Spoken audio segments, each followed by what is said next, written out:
There is something ancient stirring in your bloodstream tonight, something that remembers what you have forgotten. As you breathe in the quiet darkness, trillions of cells carry within them a story written long before cities rose, before agriculture tamed the wild grasses, before our species learned to count the seasons. What if every heartbeat is an echo of intimacy that happened 40,000 years ago, when the world was younger and colder, and when being human meant something entirely different than it does now? We think we know ourselves, the shape of our hands, the rhythm of our thoughts, the way light catches in our eyes. But what if we are not singular? What if we are plural, composite beings whose very existence whispers of ancient unions that science is only beginning to understand? Deep in the spiral architecture of DNA, in the microscopic libraries that determine how we heal, how we resist disease, how we dream, there may be love stories written in a language older than words. Consider this: when you touch your own skin, when you feel the pulse beneath your wrist, you might be feeling the echo of two different kinds of human who once reached for each other across the vast loneliness of an icebound world. Homo sapiens and Homo neanderthalensis, not enemies, as we were once taught to believe, but something far more complex, far more tender. Two species who shared not just landscapes but perhaps something deeper, moments of recognition, of curiosity, of desire, that transcended the boundaries we thought were absolute. The evidence lives in us now, quiet and persistent as sediment. Modern genetics reveals that many of us, perhaps you, perhaps everyone you have ever loved, carry within our cells the genetic signature of Neanderthals. 1 to 2% of our genome, they say, though numbers feel too small to contain what this might mean. These are not random fragments, not accidental contamination, but organized sequences that suggest something intentional happened in caves lit by firelight, in valleys where two kinds of human found each other and chose not to turn away. What does it feel like to be a living fossil of intimacy, to carry in your immune system, in the way your body processes cold, in the thickness of your hair, the molecular memory of encounters we cannot imagine? When scientists speak of introgression and gene flow, they are describing something that sounds clinical, sterile. But what if they are actually mapping the geography of ancient tenderness, tracing the pathways where affection moved between species like water finding its way through stone? We know so little about how it felt to be human then, when the great ice sheets stretched like white silence across continents, when mammoth herds moved like thunder across steppes that no longer exist. We know even less about what it meant to meet someone who was almost like you but not quite, whose face held familiar shadows but whose thoughts moved in patterns you had never encountered. Did recognition spark between them? Did curiosity overcome caution? Did something as simple as shared warmth around a fire lead to something as complex as love? The bones tell us fragments. The genetics whisper possibilities. But the silence between what we know and what we can imagine grows deeper the longer we listen. Perhaps this is appropriate. Perhaps some stories are too intimate to survive in their completeness, too private to fossilize properly. What remains is not the story itself, but its consequence, us, sitting here in this moment, carrying within ourselves the evidence of ancient choices we will never fully understand. And yet, the mystery lives in our cells like a gentle current. Every time your body fights off an infection, every time you adapt to altitude or cold, you might be experiencing the gift of genetic diversity that came from those long-ago encounters. Your immune system knows things you do not know, remembers adaptations learned in valleys that are now beneath the sea. Your body is a library of survival strategies written by multiple authors, some of whom have been extinct for millennia. What if love, then, is not just an emotion but a form of time travel? What if intimacy between different kinds of human was not an accident of proximity, but a form of hope, a way of ensuring that something would survive even if everything familiar disappeared? The Neanderthals are gone now, dissolved into the river of time, but they are also here, flowing quietly through the bloodstreams of billions, their genetic memories still whispering in languages we are only learning to hear. Tonight, as you settle into sleep, consider the possibility that you are not alone in your skin, that the dreams that come may carry echoes older than any recorded history, that the love you are capable of giving and receiving might be informed by unions so ancient they feel like myths, yet so recent in geological terms they are practically still happening. And if this much lives on in our blood, hidden in the spaces between conscious thought, what else might be carried in the quiet archives of our being? What else might be carried in the quiet archives of our being? Perhaps the memory of first sight, of that moment when two different kinds of human looked across a valley white with snow and recognized something familiar in the unfamiliar. The world was colder then, so much colder that the very air held a different quality of silence, thick with the promise of storms that could last for months, dense with the weight of ice that stretched from what we now call Scandinavia all the way to the edges of the Mediterranean.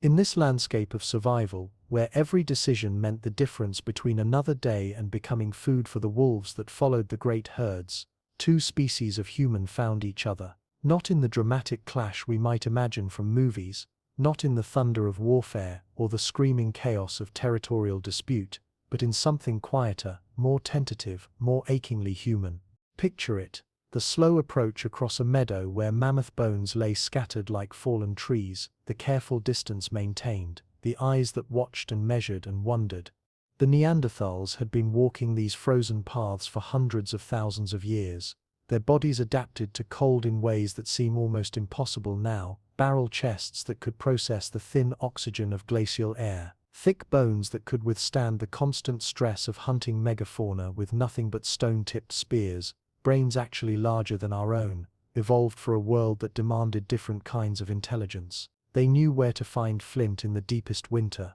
which roots stayed edible beneath the permafrost, how to read the migrations of reindeer by the angle of their antlers against the sky. And then came the others, our ancestors, Homo Sapiens, moving northward as the ice retreated and advanced in its ancient rhythm, carrying with them technologies and ways of thinking that had evolved under different stars. In the heat of African savannas and the complexity of increasingly social groups, they moved differently, these newcomers with a restless energy that spoke of longer migrations, of minds that made tools not just for immediate use but for situations that had not yet occurred, plans that stretched beyond the next meal, the next storm, the next season. What happened when they met? The archaeological record gives us fragments, mixed tool assemblages in certain sites, evidence of knowledge transfer that suggests more than brief encounters, genetic traces that speak of integration rather than replacement. But the human story, the story of what it felt like to be there when it happened, remains locked in silence. Was there fear? Certainly. Curiosity? Almost inevitably. These were intelligent beings, both of them, with brains capable of wonder, capable of recognizing intelligence in another, even when it came wrapped in different flesh, spoke in different sounds, moved according to different rhythms.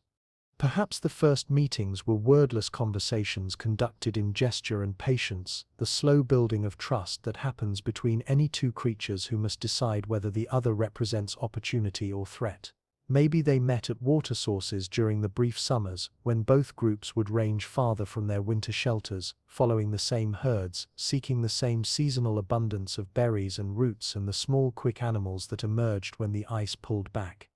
Imagine the children of both groups, those most curious and fearless members of any society, approaching each other with the natural boldness of the young, children who had not yet learned that difference meant danger, who saw in these other children potential playmates, fellow explorers of a world full of wonders and mysteries. Through the children, perhaps, the adults learned that these others were not so different, not so dangerous, not so foreign that communication was impossible. The ice held them all in the same embrace of scarcity and abundance, the same cycles of plenty and hunger that demanded cooperation even among those who shared no common language. When the great herds moved, both groups would follow, sometimes parallel tracks across the tundra, sometimes converging at river crossings or mountain passes where the geography forced proximity, forced choice, conflict or coexistence, fear or the tentative reaching towards something that might in time become understanding.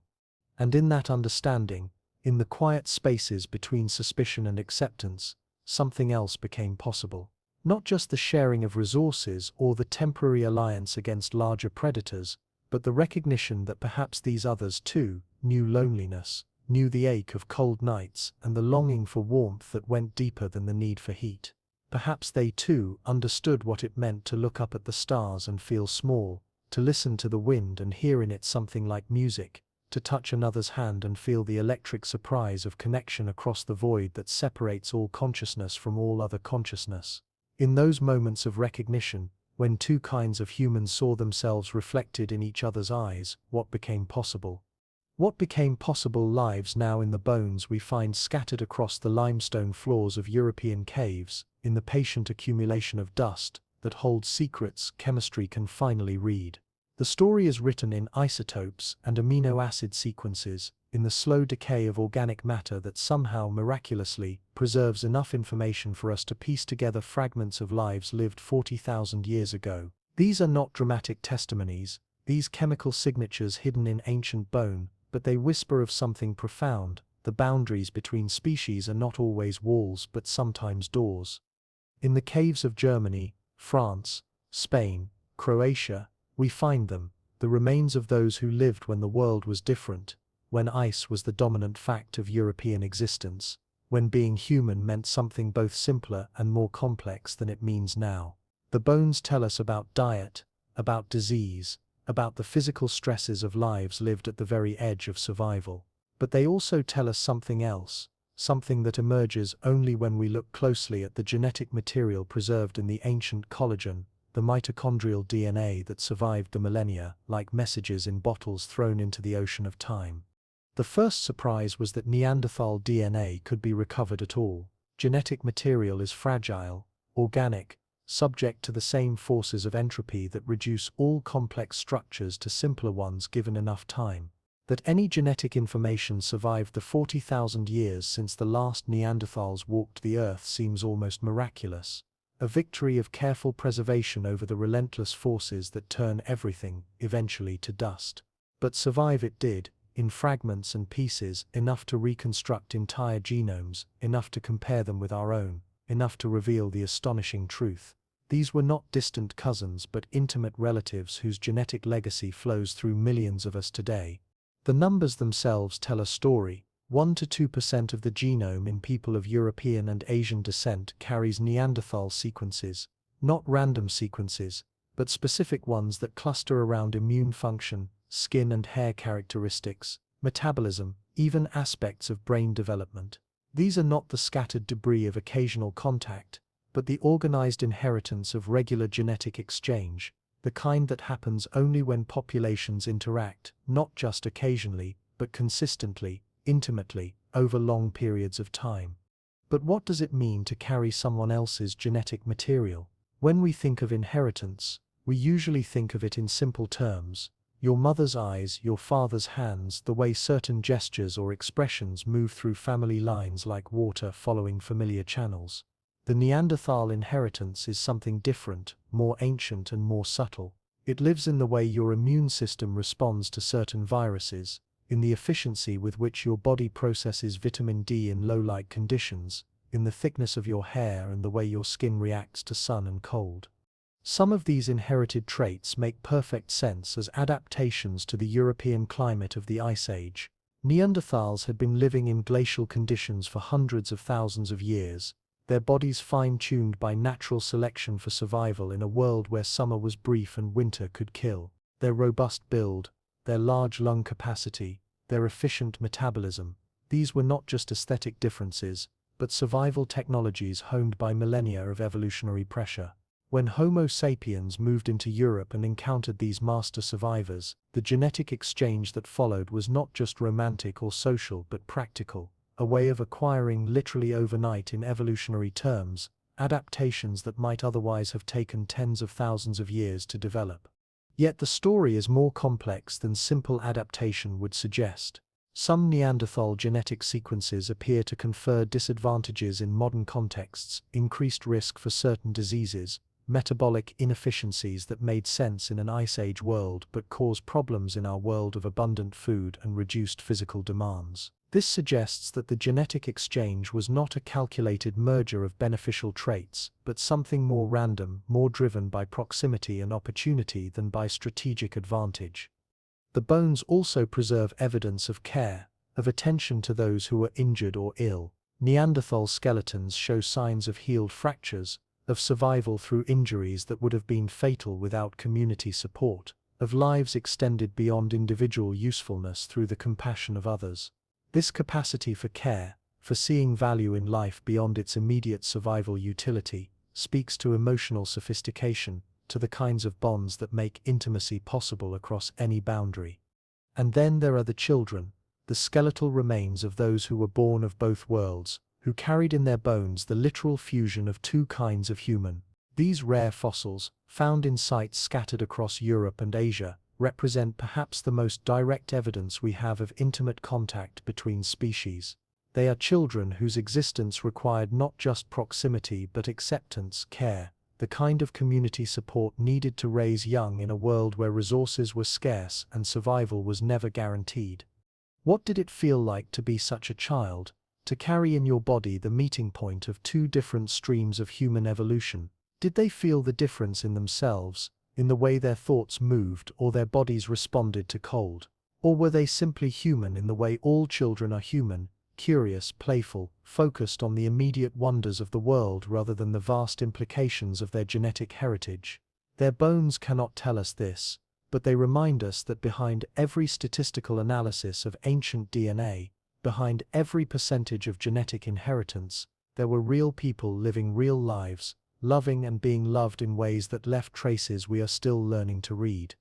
The firelit encounters happened in spaces that still exist, caves whose limestone walls remember the flicker of flames that died out millennia ago, chambers where the smoke of ancient hearths still stains the stone in patterns that speak of long occupation, of lives lived season after season in the same protective darkness. Fire was the universal human technology, the gift that made survival possible in climates that would otherwise have killed any upright ape foolish enough to wander so far from the African warmth that had shaped our earliest ancestors. But fire was more than just survival, it was the center around which community formed, the bright heart that made intimacy possible in the vast darkness of an Ice Age world. Picture them gathering as the light failed outside the cave mouth, the careful ritual of building up the fire that would keep them warm through another night, that would hold at bay the wolves and cave bears and other predators that owned the darkness beyond the circle of flickering light. Both kinds of human knew fire, both had mastered the delicate chemistry of combustion, the patient gathering of tinder and kindling, the precise arrangement of fuel that would burn steadily through the long hours until dawn. But perhaps their techniques were different, their preferences for certain kinds of wood or particular ways of arranging the stones that would hold and reflect the heat. In the sharing of these techniques, in the wordless demonstration of better ways to coax flame from flint and steel, in the offering of dry wood from a personal store to keep a neighbor's fire burning, the first bonds may have formed. Fire creates intimacy almost automatically, it draws people close, creates a shared space of warmth and light and safety that belongs to everyone equally, that can only be maintained through cooperation. Around fire, the careful distances that survival demands begin to soften, the watchful alertness that keeps strangers alive in a dangerous world can relax into something more trusting, more open to possibility. What did they talk about in those firelit hours? These two kinds of human who had no common language but shared the universal experiences of hunger and cold, of satisfaction and safety, of the simple pleasure of warm food and the complex pleasure of companionship. Perhaps they began with practical things, the gestures that indicate good hunting spots, safe water sources, the movements of the great herds that both groups depended on for survival. But gradually, as trust built through repeated encounters, through the slow accumulation of favors given and received, the communication may have deepened into something more personal, more emotional. Did they share their technologies? The archaeological evidence suggests they did. Neanderthal sites from this period show tools made with techniques that seem to have originated with Homo sapiens, while sapiens sites show evidence of Neanderthal innovations in hafting and stoneworking. This was not the simple theft of techniques glimpsed from a distance, but the kind of detailed knowledge transfer that requires patience, demonstration, the intimate teaching that happens when someone cares whether you succeed or fail. And if they shared their technologies, what else might they have shared? Stories perhaps told in gesture and expression, and the universal language of the human face in firelight. Every culture that has ever existed has told stories around fires, stories of the hunt, of narrow escapes from danger, of the time when winter almost never ended, of the ancestors who first learned to make fire, to shape stone, to read the stars. These others, these Neanderthals and early sapiens, were human enough to have stories, human enough to take pleasure in the telling and the listening, human enough to understand that stories create bonds between people that go deeper than shared necessity. Maybe they shared music, too. Both populations had the vocal apparatus for complex sound production, the manual dexterity for creating instruments, the cognitive capacity for rhythm and melody that seems to be universal among humans. Bone flutes have been found in both Neanderthal and early Sapiens sites, simple instruments but sophisticated enough to suggest a tradition of music making, of sound created not for survival but for beauty, for the pure pleasure of harmony emerging from the chaos of wind and weather, and the harsh necessities of staying alive. In the music and the stories, in the shared warmth of carefully tended fires, in the gradual relaxation of vigilance that comes when strangers prove themselves trustworthy, intimacy became possible. Not just the intimacy of bodies seeking warmth, though surely that was part of it, but the deeper intimacy of recognition, the moment when one conscious being looks at another and sees not an alien intelligence but a familiar one, not a competitor for scarce resources, but a companion in the vast loneliness of being aware, of being awake in a world that cares nothing for consciousness, nothing for the small warm circles of firelight where love and fear and wonder and hope play out their ancient dramas. These firelit encounters were the crucibles where something new was forged, not just the genetic mixing that left its signature in our DNA, but the deeper recognition that humanity is not a single stream but a river fed by multiple tributaries, a conversation between different ways of being human that has been going on for as long as we have been capable of seeing ourselves reflected in another's eyes, of reaching across the space between one fire and another, and finding there not emptiness but connection, not isolation but the eternal possibility of love. The genetic proof beneath our skin tells a story written in the alphabet of nucleotides, in the patient accumulation of mutations and variations that mark the passage of generations like rings in a tree, like sediment layers in a canyon wall. Modern science has given us the ability to read this story with unprecedented precision, to trace the movement of genes across populations and through time with a clarity that would have seemed magical to earlier generations of scientists. What we have learned from this reading transforms our understanding not just of human evolution but of human intimacy, of the ways love and desire and simple companionship can reshape the very foundations of what we are. The numbers are precise now, refined through years of careful analysis and expanding datasets. People of European descent carry approximately 1.5 to 2.1% Neanderthal DNA. People of East Asian descent carry slightly more, around 2.3 to 2.6%. People of sub-Saharan African descent, whose ancestors never left the continent where both species originated, carry little to no Neanderthal genetic material, providing a control group that helps scientists understand what is inherited ancient admixture and what is simply shared human heritage from our common origins. But these percentages, precise as they are, cannot capture the intimate reality of what they represent. When we say that someone carries 2% Neanderthal DNA, we are describing the presence in their genome of sequences that were originally Neanderthal innovations, genetic solutions to the problems of Ice Age survival that proved useful enough to persist across 40,000 years of human reproduction. These sequences are not randomly distributed through the genome like scattered debris, but cluster in meaningful patterns around functions that would have been crucial for survival in glacial Europe. Your immune system, for instance, may owe some of its sophistication to Neanderthal contributions. The HLA genes that help your body recognize and respond to pathogens show clear evidence of Neanderthal introgression, particularly variants that are especially effective against certain types of viruses. This makes evolutionary sense. Neanderthals had been living in Europe for hundreds of thousands of years, their immune systems shaped by constant exposure to the particular pathogens that flourished in cold, densely forested environments. When Homo sapiens moved into these same environments, those individuals who acquired Neanderthal immune variants through genetic exchange would have had significant survival advantages.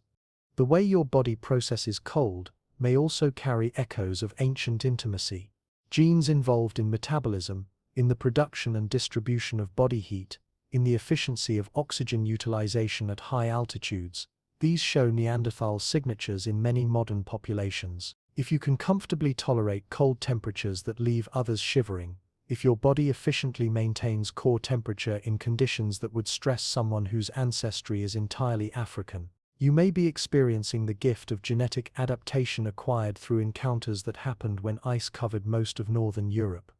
Even more intriguingly, some of the Neanderthal genetic inheritance appears to influence aspects of brain development and function. Genes involved in skull shape, brain size and neural development show Neanderthal variants in modern populations, though the functional significance of these variants remains largely mysterious. We know that Neanderthal brains were actually larger than ours on average, though organized somewhat differently, with larger visual processing areas and smaller frontal lobes relative to their overall size. What aspects of Neanderthal cognition might persist in those who carry these genetic variants? Do some people think in ways that echo ancient patterns of perception and problem-solving developed during the long Neanderthal adaptation to European conditions?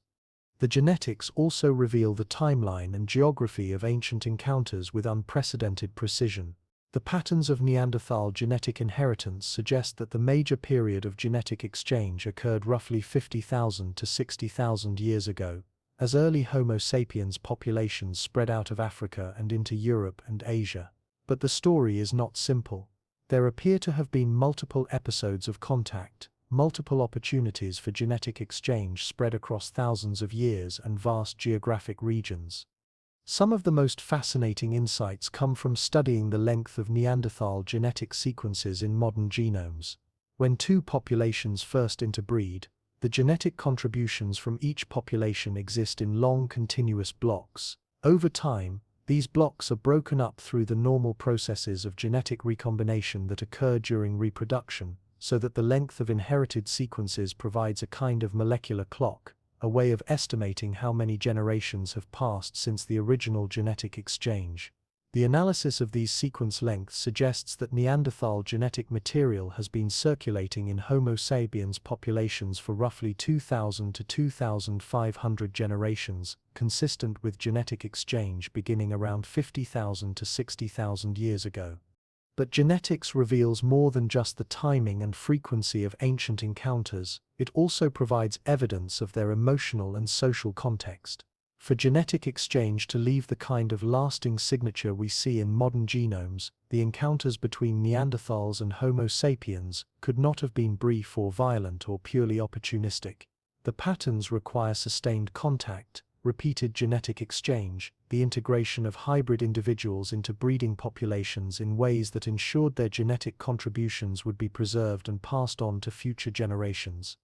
This suggests communities that were open to newcomers, social structures flexible enough to accommodate difference, cultures that could see value in individuals whose appearance, whose ways of thinking and being, whose very essence might have been recognizably different from the familiar. It suggests, in other words, a capacity for love that transcended the boundaries of species, a recognition of shared humanity that was deeper than surface differences, an intimacy that was real enough, lasting enough, meaningful enough to reshape the genetic foundation of our species in ways we are still discovering, still living with, still carrying in every cell of our bodies. Desire, in the deep time of survival, operates according to different rules than the desire we know in our world of abundance and safety, our world where love can be a luxury, where intimacy can be chosen rather than compelled by the harsh mathematics of staying alive. When every day brings the possibility of death, when winter means months of darkness and cold that can kill the unprepared, when the success of a hunt determines whether children eat or starve, desire becomes entangled with survival, in ways that complicate any simple understanding of what it meant for two different kinds of human to reach for each other across the vast loneliness of an Ice Age world. Consider the arithmetic of survival in glacial Europe, 40,000 years ago. Resources were scarce and seasonally concentrated. The brief abundance of summer, when berries ripened and fish ran thick in the rivers, and the great herds moved slowly across landscapes temporarily freed from ice, followed by the long scarcity of winter, when survival depended entirely on what could be stored, cached, preserved against the months when nothing grew and nothing moved except the wind across endless white expanses. In such a world, every alliance mattered, every source of knowledge and skill and simple human warmth could mean the difference between seeing another spring and becoming just another set of bones scattered across the permafrost.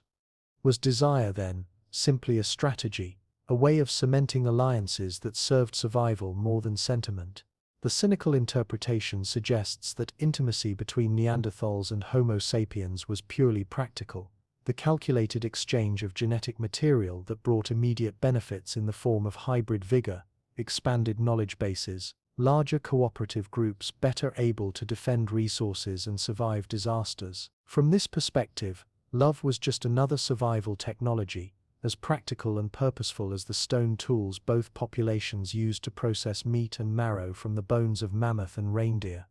But this interpretation, however rational it might seem, fails to account for the complexity of what we know about both populations. These were not simple creatures driven entirely by survival imperatives, but cognitively sophisticated beings capable of abstract thought, artistic expression, symbolic behavior, the kinds of mental complexity that always seem to generate experiences and motivations that go beyond immediate survival needs. Neanderthal sites contain evidence of decorative objects, pigments used for body painting, careful burial of the dead in ways that suggest belief in something beyond the immediate material world. Early Homo sapiens sites show similar evidence of symbolic thought, artistic expression, the kinds of cognitive sophistication that inevitably generates inner lives rich with emotion, imagination, the capacity for feelings that serve no obvious survival function. When beings this complex encountered each other in the intimate spaces created by shared fires and common dangers, something more subtle than strategic alliance would have been almost inevitable. Recognition, perhaps, the startling moment when one conscious intelligence looks into the face of another and sees not an alien presence but a familiar one, not an incomprehensible otherness but variations on themes of thought and feeling that resonate with deep familiarity. Curiosity, certainly, the drive to understand, to explore, to discover what lies behind the surface differences of appearance and behavior and find the common humanity that operates at deeper levels. And in curiosity and recognition, desire becomes not just possible but almost inevitable, not desire driven purely by physical attraction, though that surely played its role, but the deeper desire for connection, for the relief of loneliness that comes when one consciousness finds another consciousness that can understand it, respond to it, share in the vast burden and wonder of being awake in a world full of beauty and terror and mystery. In a world where humans were few and scattered, where months might pass without encountering anyone beyond the small familiar group of immediate family and close allies, the discovery of new minds, new perspectives, new ways of being human would have carried an intensity we can barely imagine. The genetic evidence suggests that these encounters were not random or brief, but sustained and meaningful enough to produce offspring who survived to reproduce, who were accepted into communities, who carried the genetic legacy of both ancestries forward across generations. This requires more than momentary attraction or strategic calculation. It requires the kinds of bonds that create families, that motivate communities to invest resources in children whose appearance and behavior might be recognizably different from the familiar, that generate the emotional commitment necessary to raise young in conditions where resources are scarce and survival is never guaranteed. Perhaps desire in the deep time of survival was actually more intense, more meaningful than the desire we know in our safer world. When intimacy requires real choice, when it means sharing scarce resources, accepting responsibility for additional lives in conditions where survival is already uncertain, taking the risk of genetic investment in offspring, whose hybrid nature might make their own survival more challenging, then the decision to love carries weight and consequence that modern love rarely knows. These were not casual encounters driven by immediate impulse, but choices made with full awareness of their cost and consequence, bonds forged in conditions that tested commitment in ways our world rarely demands. In the firelight of ancient caves, in the brief warmth of summer gatherings, in the shared labor of processing kills and preparing for winter, two kinds of human discovered that the boundaries between species need not be barriers to love, that consciousness recognizes consciousness regardless of the particular flesh that houses it, that desire can be both practical and transcendent, both strategic and sacred, both a survival technology and a form of worship directed toward the mystery of awareness recognizing itself in another. And in that recognition, in those moments of intimacy carved from the harsh necessity of staying alive, something new was born, not just hybrid children carrying the genetic legacy of both ancestries, but a new understanding of what it means to be human, an expanded definition of love that could encompass difference without being diminished by it. Fossilized affection or evolutionary accident. The question haunts every attempt to understand what really happened in those ancient encounters between two kinds of human, every effort to read meaning into the genetic signatures and archaeological fragments that survived the vast erosion of time. Science gives us evidence, but evidence is always incomplete, always filtered through the limitations of what can be preserved, what can be measured, what can be objectively verified. The fossils tell us that encounters happened, that genetic material was exchanged, that hybrid offspring survived to reproduce and pass on their mixed heritage to descendants who carry it still. But fossils cannot preserve intention, cannot capture the emotional reality of why these encounters occurred, cannot answer the deeper questions about whether what happened between Neanderthals and Homo sapiens was driven by love or merely enabled by proximity and opportunity. The scientific mind tends toward caution, toward explanations that require the minimum number of assumptions, toward interpretations that can be tested and verified through repeatable observation. From this perspective, the genetic exchange between Neanderthals and early Homo sapiens populations might be best understood as a simple consequence of proximity. Two species occupying overlapping territories during a period when climate and resource distribution brought them into regular contact, with genetic exchange occurring as a natural result of that contact, regardless of the emotional or social complexities that might have surrounded individual encounters.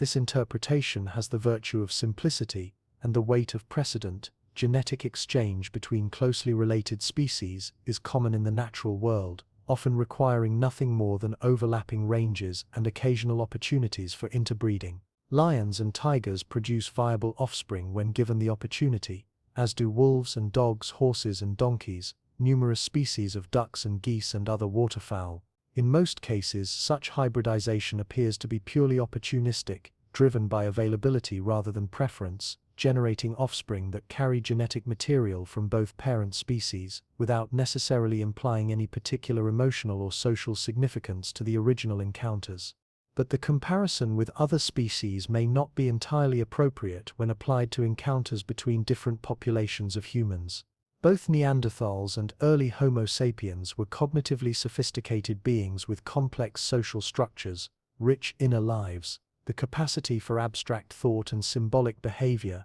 and all the emotional complexity that such cognitive sophistication implies. When beings this mentally developed encounter each other, the simple mechanical model of opportunistic interbreeding seems insufficient to explain what actually occurred.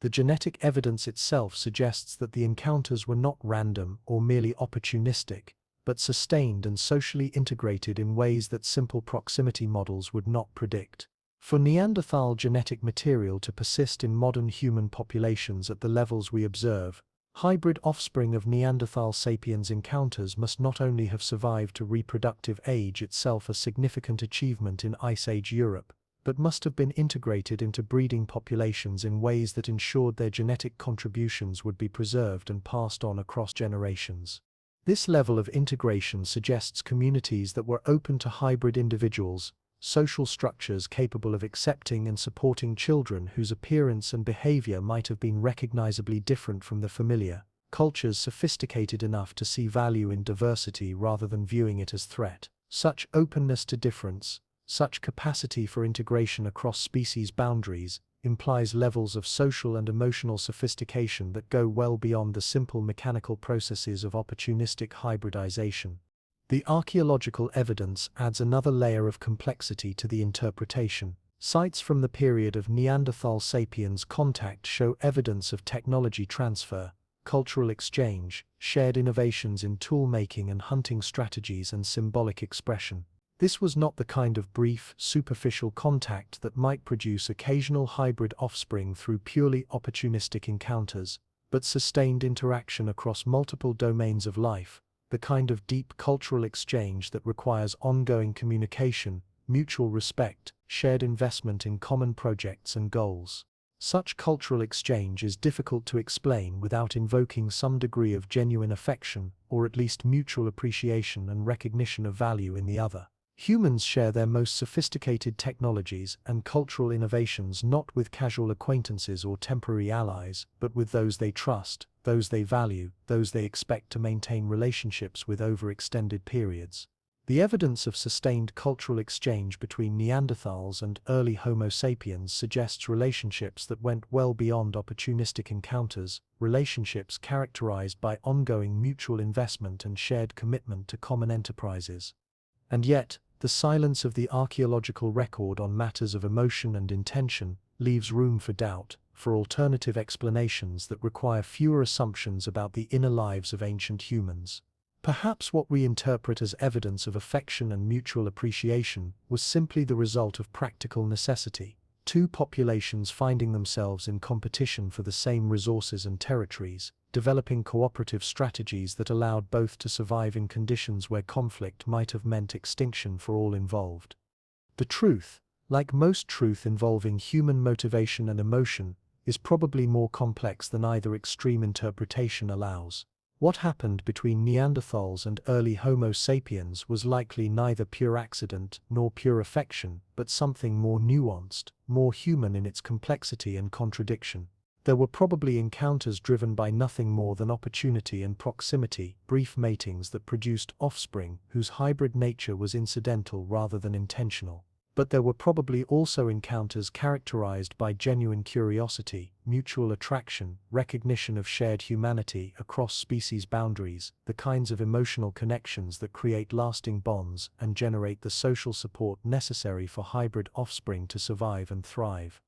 The genetic legacy that persists in modern human populations represents the sum of all these encounters, the casual and the committed, the strategic and the sentimental, the practical and the passionate. In our DNA, fossilized affection and evolutionary accident exist side by side, impossible to separate, impossible to untangle, two threads in a complex weaving that created something new in the world, a form of humanity that was neither purely Neanderthal nor purely Homo sapiens, but something richer, more varied, more capable of surviving in diverse environments and changing conditions. Whether that richness was born of love or merely enabled by circumstance may be less important than the fact that it exists, that it persists, that it continues to shape who we are and how we navigate the world. 40,000 years after the last pure Neanderthal disappeared into the gene pool of a wider humanity. Caves as silent witnesses hold their secrets in limestone chambers that have remained essentially unchanged since the last ice age.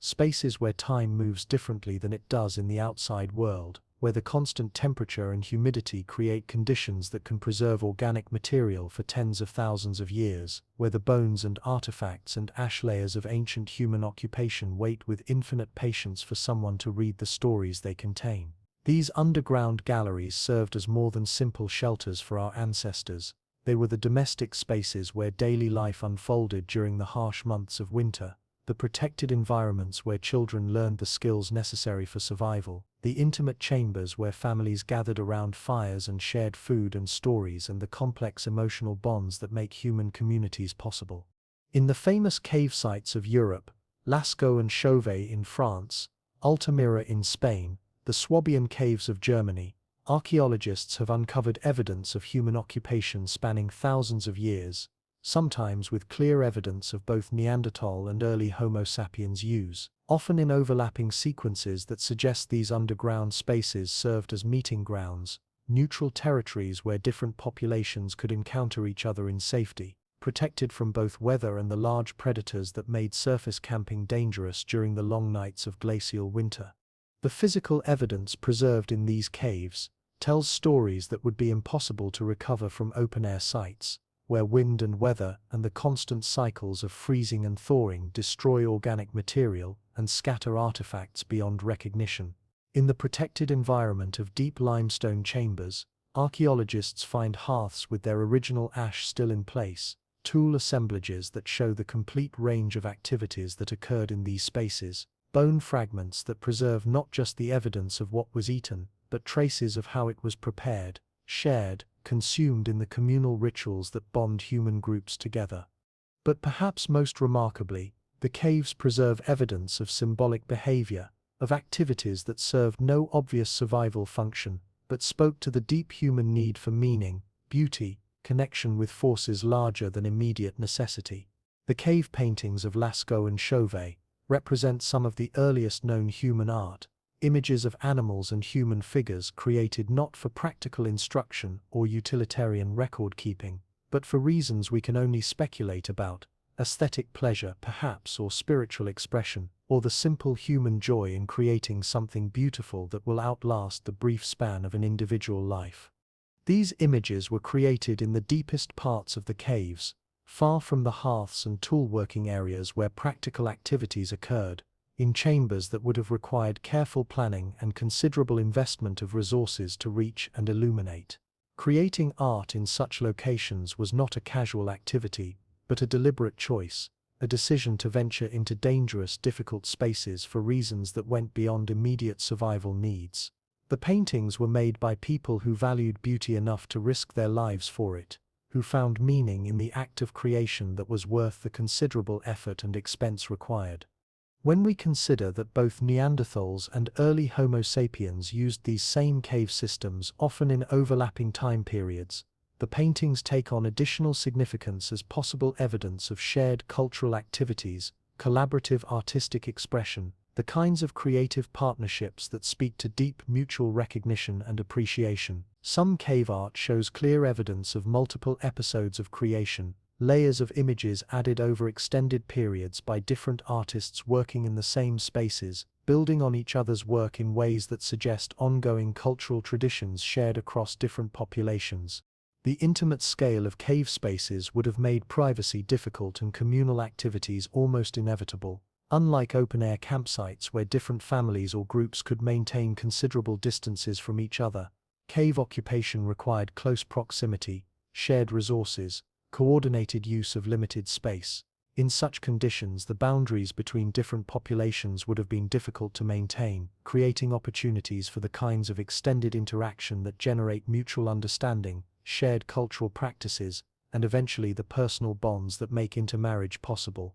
Archaeological evidence suggests that some caves served as more than temporary shelters, becoming seasonal residences where the same groups returned year after year, creating accumulated deposits of tools and hearth ash and domestic debris that speak to deep familiarity with these underground spaces, intimate knowledge of their peculiarities and potentials. Such long-term use would have made these caves into community centers, places where different groups might expect to encounter each other during certain seasons, where social networks could develop and be maintained across the periods of separation imposed by summer ranging and winter scarcity.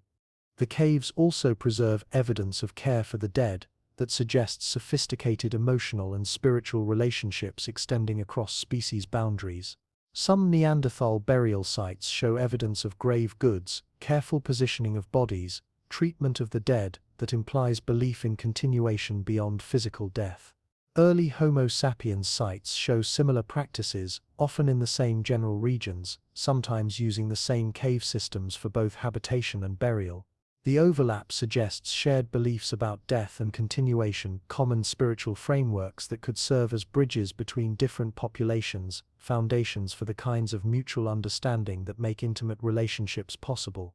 In the deepest chambers of these limestone witnesses, where the darkness is absolute and the silence complete, where the temperature has remained constant since the retreat of the glaciers, we find the most intimate evidence of all: the handprints pressed into cave walls by people whose names we will never know, whose individual stories are lost to time, but whose presence persists in the simple gesture of a palm pressed against stone, fingers spread, reaching across 40,000 years to touch us with the basic human desire to say, "I was here, I existed, I mattered enough to leave a mark." Some of these handprints are clearly Neanderthal, larger than typical Homo sapiens hands, with distinctive proportions that reflect the robust build characteristic of Ice Age European populations. Others are clearly sapiens, smaller, more gracile, showing the proportions familiar from modern human populations. But some are ambiguous, showing characteristics that could belong to either population or to individuals whose ancestry included both.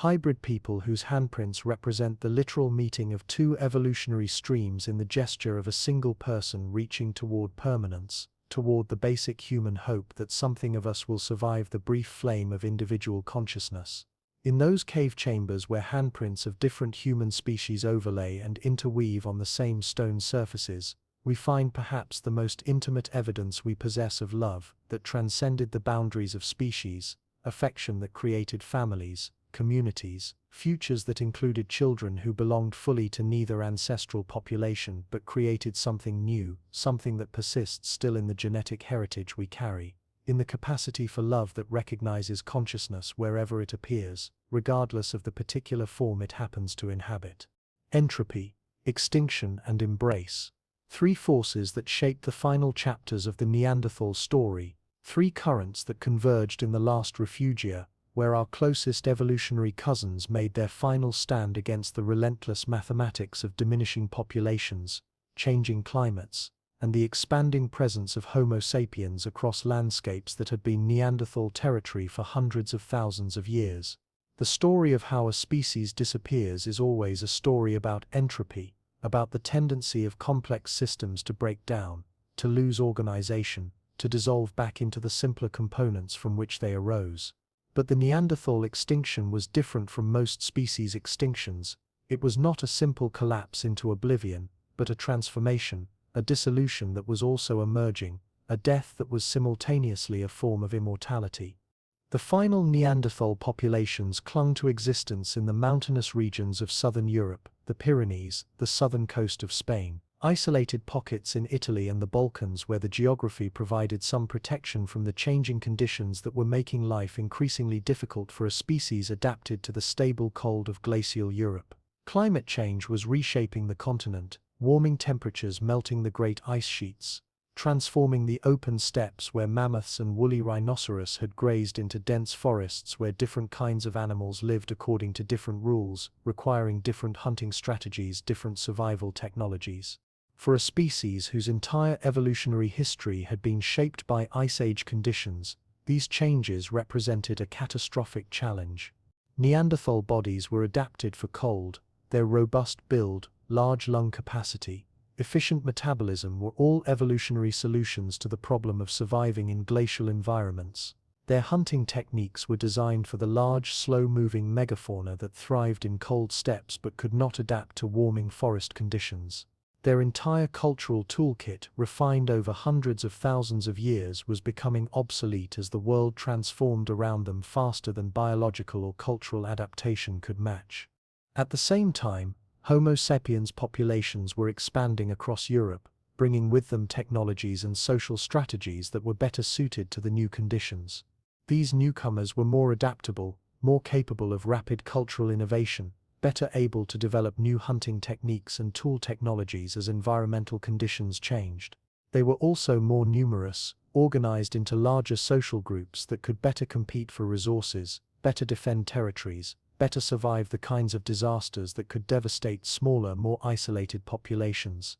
But the Neanderthal extinction was not a simple story of competitive displacement, not the dramatic clash of warfare that popular imagination might suggest. The genetic evidence shows that as Neanderthal populations declined, the rate of genetic exchange with Homo sapiens actually increased. This is the signature not of conflict but of merger, not of replacement but of absorption, a process by which a declining species preserves something of itself by joining with a more successful one, contributing its genetic heritage to a larger gene pool that will carry some aspects of its legacy forward even as its distinct identity disappears.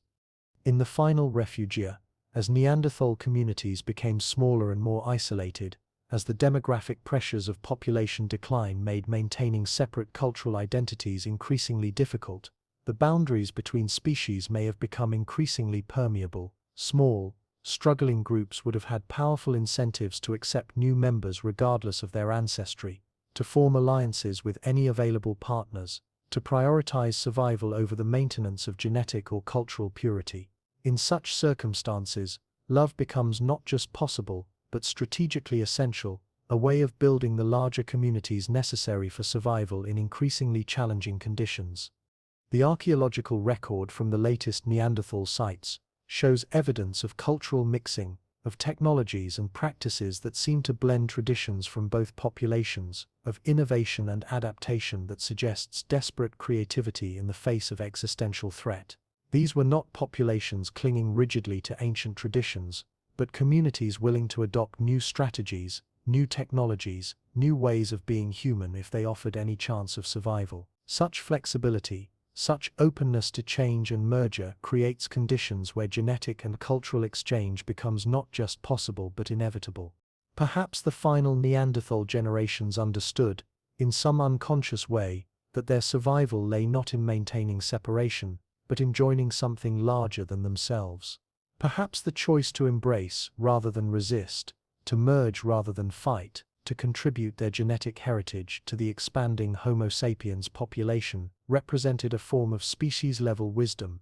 and recognition that immortality sometimes requires the surrender of individual identity in service of a larger continuity. The last pure Neanderthals disappeared sometime around 40,000 years ago, but their genetic material continues to flow through human populations, continues to shape immune responses and cold tolerance and countless other traits that help their descendants survive in diverse environments. Their extinction was real. There are no more individuals who are purely Neanderthal, no more communities that maintain distinctly Neanderthal cultural traditions, but their erasure was incomplete. Their disappearance was also a transformation. Their end was simultaneously a new beginning.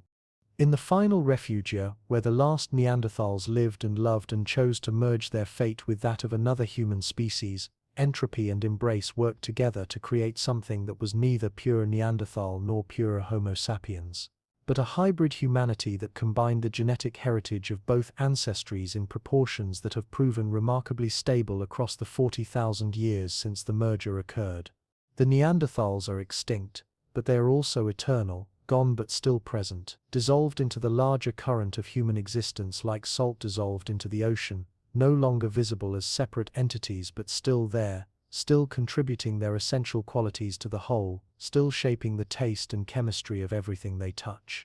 The techno-fossils of love persist in museum collections and archaeological sites across Europe and Asia, artifacts that carry within their carefully shaped surfaces the evidence of minds thinking not just about survival, but about beauty, meaning, connection with others across time and space. These are the objects that serve no obvious utilitarian function, the ornaments and symbols and carefully crafted tools whose sophistication exceeded the simple requirements of staying alive, whose creation required investment of time and energy that speaks to values beyond immediate necessity. When we hold these ancient artifacts, we are touching objects that were made by people who cared about more than survival, who found meaning in the act of creation itself, who believed that some things were worth making beautiful even if beauty served no survival function. The personal ornaments are perhaps the most intimate of these technofossils: beads carved from mammoth ivory, shells pierced for stringing, teeth from various animals modified into pendants, pieces of ochre shaped for body painting or decoration. These objects appear in both Neanderthal and early Homo sapiens sites, often showing remarkably similar manufacturing techniques and aesthetic choices, despite being created by different populations separated by thousands of years and hundreds of miles. The similarity suggests not just parallel evolution of symbolic thinking, but active cultural exchange, shared aesthetic traditions, the kinds of communication about meaning and beauty that occur only between groups that have sustained intimate contact over extended periods. Some of the most remarkable examples come from sites where both populations left evidence of occupation, caves and rock shelters, where stratigraphic layers preserve clear sequences of Neanderthal and Homo sapiens artifacts, sometimes with evidence of direct cultural transmission visible in the archaeological record. At sites like Grotte de Rennes in France, Neanderthal layers contain ornaments and symbolic objects that show clear influence from contemporary Homo sapiens technologies, while Homo sapiens layers contain tool types and manufacturing techniques that appear to derive from Neanderthal traditions. This was not casual cultural borrowing but sustained exchange, the kind of detailed knowledge transfer that requires close relationships, mutual respect, the willingness to learn from others even when they are recognizably different from oneself. The technology of tool manufacture also preserves evidence of intimate cultural exchange. Stone tool traditions that had remained remarkably stable for hundreds of thousands of years begin to show rapid innovation and cross-fertilization during the period of Neanderthal sapiens contact. Neanderthal tools begin incorporating hafting techniques that appear to derive from Homo sapiens innovations, while sapiens tools show evidence of knapping strategies and raw material choices that seem to reflect Neanderthal expertise. The archaeological signature suggests not just observation and imitation, but hands-on instruction, master craftspeople teaching their techniques to eager students regardless of species boundaries. Such teaching requires patience, trust, the kind of sustained relationship that allows for the gradual transmission of complex skills. Stone knapping is not something that can be learned through casual observation. It requires practice, feedback, correction, the intimate pedagogical relationship between teacher and student that develops only in contexts of mutual respect and shared commitment to excellence. The evidence of technological exchange between Neanderthals and early Homo sapiens suggests communities where such teaching relationships were possible, social structures open enough to accommodate cross-species mentorship, cultural values that prized skill and knowledge regardless of the ancestry of those who possessed them. The artistic traditions preserved in cave paintings and rock art also show evidence of cultural mixing and shared aesthetic vision. Some cave art sites show clear evidence of multiple episodes of creation separated by thousands of years, with earlier images created by one population and later additions made by another, often building on and responding to the earlier work in ways that suggest ongoing artistic dialogue across time and species boundaries. The visual conversations preserved on cave walls speak to shared aesthetic values, common symbolic vocabularies, the kinds of mutual understanding that develop only through sustained cultural exchange. Perhaps most remarkably, some artifacts seem to represent hybrid technologies that combine innovations from both traditions in ways that suggest collaborative development, joint projects undertaken by mixed communities working together to solve common problems. Composite tools that combine Neanderthal stoneworking expertise with Homo sapiens innovations in hafting and binding, hunting implements that show evidence of shared development and refinement, ornamental objects that blend aesthetic traditions from both populations in harmonious synthesis. These hybrid technologies are the techno-fossils of love in the most literal sense, objects whose very existence required cooperation across species boundaries, collaborative relationships sustained over the extended periods necessary to develop and refine complex manufacturing processes. They are evidence of communities that included members from both populations, of social structures sophisticated enough to support collaborative innovation, of cultural values that could see beauty and utility in the blending of different traditions rather than viewing mixture as contamination or weakness. The distribution of these artifacts across the European landscape also tells a story of connection and exchange. Similar ornament types and manufacturing techniques appear at sites separated by hundreds of miles, suggesting networks of communication and trade that linked Neanderthal and Homo sapiens communities across vast geographic ranges. Raw materials native to one region appear as finished artifacts in sites hundreds of miles away, carried along trade routes that connected distant populations in webs of economic and cultural exchange. Such networks require trust, reciprocity, the kinds of reliable relationships that can only develop between groups that see each other as partners rather than competitors. The evidence of long-distance exchange in both practical and symbolic objects suggests alliances that went well beyond temporary convenience, ongoing relationships maintained across seasons and years, the kinds of sustained connection that create opportunities for personal bonds, individual relationships, the intimate encounters that generate the genetic heritage we still carry in our cells.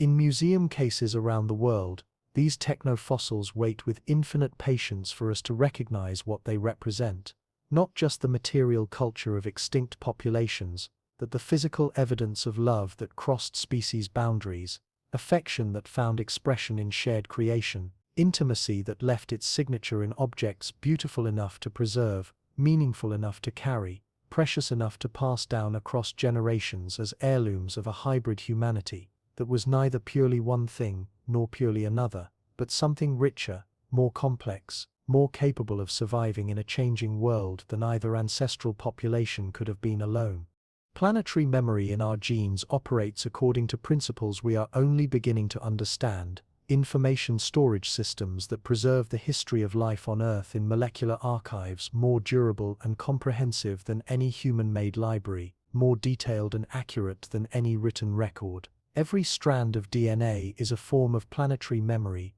encoding not just the instructions for building and maintaining individual organisms, but the accumulated history of every evolutionary innovation, every environmental challenge, every survival strategy that proved successful enough to be passed down across the billions of years since life first emerged from the primordial chemistry of ancient oceans. When we think of memory, we usually think of it as a psychological phenomenon, as the ability of conscious minds to retain and recall experiences from the past. But genetic memory operates at a deeper level, in the biochemical structures that define what we are at the most fundamental level, in the molecular machinery that determines how our bodies develop, function, respond to environmental challenges, and reproduce. This is memory without consciousness, information storage without awareness, yet it preserves details about the history of life that conscious memory could never retain across the vast scales of geological time. The human genome contains approximately 3 billion base pairs of DNA, each one a chemical letter in a text that encodes not just the instructions for making a human being, but the entire evolutionary history that led to our current form. Much of this text consists of regulatory sequences, structural genes and functional elements that are actively involved in the business of keeping us alive and healthy. But significant portions of the genome consist of what geneticists call junk DNA, sequences that appear to serve no current function, evolutionary debris left over from our ancestral past, molecular fossils of organisms and environments that no longer exist. This junk DNA is actually a treasure trove of evolutionary information, a genetic museum that preserves traces of every major transition in our evolutionary history. Viral sequences integrated into our genome millions of years ago still carry information about ancient infections that our ancestors survived. Pseudogenes, broken copies of functional genes that no longer serve any purpose, preserve evidence of capabilities that our ancestors possessed, but we have lost. Transposable elements that once jumped freely through our genome carry signatures of the complex ecological relationships between different forms of life that shared the same cellular environments. The Neanderthal DNA that flows through modern human populations is part of this planetary memory system, a genetic library that preserves information about Ice Age Europe, about the environmental challenges that shaped a human species adapted to conditions that no longer exist on Earth. When scientists analyze the function of Neanderthal genetic variants that persist in modern populations, they are essentially reading environmental information encoded in DNA, learning about climate and disease and resource availability in glacial Europe through the genetic adaptations that allowed Neanderthals to survive and thrive in those conditions. Some Neanderthal genetic variants appear to confer resistance to specific viral infections that were probably common in Ice Age Europe, but are rare or extinct today. Others influence immune responses in ways that suggest adaptation to particular bacterial or parasitic challenges that would have been major causes of mortality in dense forest environments. Still others affect metabolism and thermoregulation in ways that would have provided significant advantages in cold climates, but may actually be disadvantageous in modern environments with abundant food and central heating. This genetic information is remarkably specific and detailed. Individual genetic variants can be traced to particular environmental pressures, specific survival challenges that shaped Neanderthal evolution over hundreds of thousands of years. The persistence of these variants in modern human populations means that we carry within ourselves detailed information about what it was like to live in Ice Age Europe, what diseases were common, what foods were available, what climate conditions our ancestors faced during the long adaptation to glacial environments. But genetic memory preserves more than just environmental information. It also encodes social and cultural information, traces of the complex relationships between different human populations that shaped our evolutionary history. The patterns of Neanderthal genetic inheritance in modern populations preserve information about ancient migration routes, population sizes, mating patterns, social structures that existed 40,000 years ago. Geneticists can read these patterns like historical documents, extracting detailed information about how our ancestors lived, moved, and reproduced during periods for which no written records exist. The geographic distribution of Neanderthal genetic variants tells stories about ancient love and loss, about which populations encountered each other, and when, about the social conditions that made genetic exchange possible or impossible. Some variants are common in European populations but rare in Asian ones, suggesting genetic exchange that occurred in European refugia during the height of the last ice age. Others show the opposite pattern, indicating encounters that happened along migration routes through Central Asia or the Middle East. Even more remarkably, the length and frequency of Neanderthal genetic sequences in modern genomes preserves information about the emotional and social context of ancient encounters. Patterns that suggest brief, infrequent contact leave different genetic signatures than patterns that suggest sustained, intimate relationships over extended periods. The molecular archaeology of ancient DNA can distinguish between genetic exchange driven by conquest and displacement and genetic exchange driven by voluntary integration and intermarriage. This information is encoded in the most fundamental level of what we are, preserved in every cell of our bodies, passed down from generation to generation with remarkable fidelity across thousands of years. We are living libraries of planetary history, walking museums of evolutionary innovation, breathing archives of environmental and social information accumulated over millions of years of adaptation and survival. When we think of ourselves as individuals, as unique personalities shaped by personal experience and conscious choice, we usually forget that we are also repositories of planetary memory, carriers of genetic information that connects us not just to our immediate ancestors, but to the entire history of life on Earth. The Neanderthal DNA that flows through our veins is just one strand in this vast genetic tapestry, one thread in a weaving that includes contributions from countless other species, other environments, other forms of life that shared our evolutionary journey. In quiet moments, when we feel the pulse of blood through our arteries, when we breathe the oxygen that our cells transform into energy, when we experience the complex biochemistry that maintains our existence, we might remember that we are not just individual organisms but living expressions of planetary memory, walking testimonies to the creativity and resilience of life itself, breathing proof that love and survival, and the endless experimentation of evolution can create forms of beauty and complexity that transcend the boundaries between species, between past and present, between the personal and the planetary scales of existence. The echo of the other in us reverberates through dimensions of experience we barely understand, subtle influences that shape how we perceive the world, respond to challenge, navigate the complex social and emotional landscapes that define human existence. When we carry genetic material from another species, from ancestors whose minds worked according to slightly different patterns, whose bodies responded to environmental stimuli in ways that diverged from our own ancestral norms, we inherit more than just biochemical differences. We inherit alternative ways of being human, shadow selves that whisper suggestions from the depths of our cellular architecture.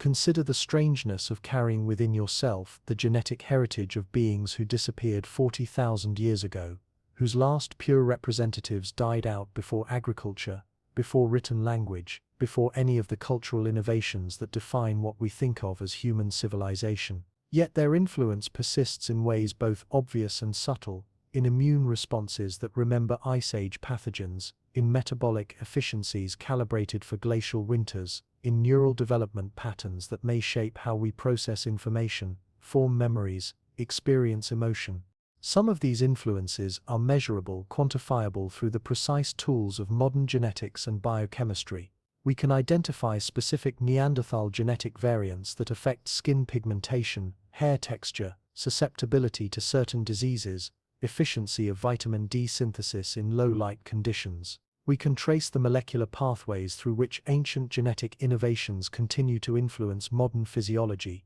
map the biochemical networks where Neanderthal solutions to survival challenges still operate in contemporary human bodies. But other influences remain mysterious, subtle, difficult to measure with current scientific tools. Does the presence of Neanderthal neural development genes affect cognitive style, information processing patterns, the ways that thoughts move through consciousness? Do ancient genetic variants influence personality traits, emotional responses, the complex interplay of temperament and circumstance that shapes how individuals navigate social relationships? The questions push at the boundaries of what science can currently investigate, but they point toward possibilities that are both fascinating and unsettling. What would it mean to think, occasionally, with a mind shaped partly by Neanderthal genetic influences? To process visual information through neural networks that carry echoes of adaptations developed over hundreds of thousands of years in Ice Age Europe? To experience emotion through biochemical pathways that remember different environmental pressures, different social challenges, different ways of being human in a world that no longer exists? The influence might be subtle, a tendency towards certain kinds of spatial reasoning perhaps, or particular patterns of social attention, or specific ways of processing sensory information that reflect adaptations to glacial environments. It might manifest in preferences we cannot explain, in intuitive responses that seem to come from somewhere deeper than personal experience, in moments of recognition or understanding that feel like remembering rather than learning. Sometimes people report experiences that feel like genetic memory, inexplicable knowledge of places they have never been, skills that seem to emerge fully formed without practice or instruction, emotional responses to landscapes or situations that feel like recognition rather than first encounter. While such experiences are impossible to verify scientifically, they point toward the possibility that genetic inheritance might include more than just biochemical templates, might somehow preserve traces of ancestral experience, ancestral knowledge, ancestral ways of being in the world. The phenomenon of déjà vu, that strange sense of having experienced something before when you know you have not, might sometimes be the echo of genetic memory surfacing into consciousness, the brief activation of neural patterns that carry traces of ancestral experience, the inexplicable comfort we sometimes feel in certain natural environments, dense forests, mountainous regions, landscapes that evoke something we cannot name, might reflect genetic memories of places where our ancestors lived and thrived, environments that shaped their evolution and left traces in our inherited preferences. Even our capacity for love, for recognition across difference, for the deep attraction that can exist between people whose backgrounds and experiences diverge dramatically, might be influenced by genetic memories of ancient encounters between different human species. The ability to see humanity in forms that differ from our own, to find beauty and meaning in diversity rather than viewing difference as threat, might be partly a genetic inheritance from ancestors who loved across species boundaries, who chose integration over separation, who created the hybrid humanity we represent today. The dreams that come in the deepest hours of sleep, when consciousness retreats and other patterns of neural activity emerge, might sometimes carry traces of genetic memory, fragments of ancestral experience that surface when the normal filters of waking awareness are temporarily suspended. The archetypal images that appear in dreams across all human cultures, caves and fires and vast landscapes, hunting and gathering, and the constant awareness of predators might be partly genetic memories of experiences that shaped our evolution, environments and challenges that left their mark not just in our physiology, but in the deeper patterns of how our minds organize and interpret experience. These possibilities remain speculative, beyond the reach of current scientific verification, but they point toward a more complex understanding of what it means to be human, what it means to carry genetic heritage from multiple species, what it means to be the living repository of evolutionary experiments conducted across hundreds of thousands of years. We are not just the products of our individual experiences and conscious choices, but the inheritors of vast genetic libraries that preserve information about ways of being human that we are only beginning to understand. In quiet moments, when we feel most deeply ourselves, most connected to something larger than individual existence, we might be experiencing the echo of genetic memory, the whispered suggestions of ancestral experience that flows through our cells like an underground river, invisible but essential, carrying traces of love and loss and survival and hope across the vast expanses of evolutionary time. The other lives within us still, not as separate entity but as integrated aspect of who we are, not as foreign influence but as essential component of the complex symphony that creates consciousness, that generates the capacity for love and wonder and recognition that makes us human in all the rich hybrid complexity that the word implies. Climate cycles, love cycles, the two are more intimately connected than we usually imagine,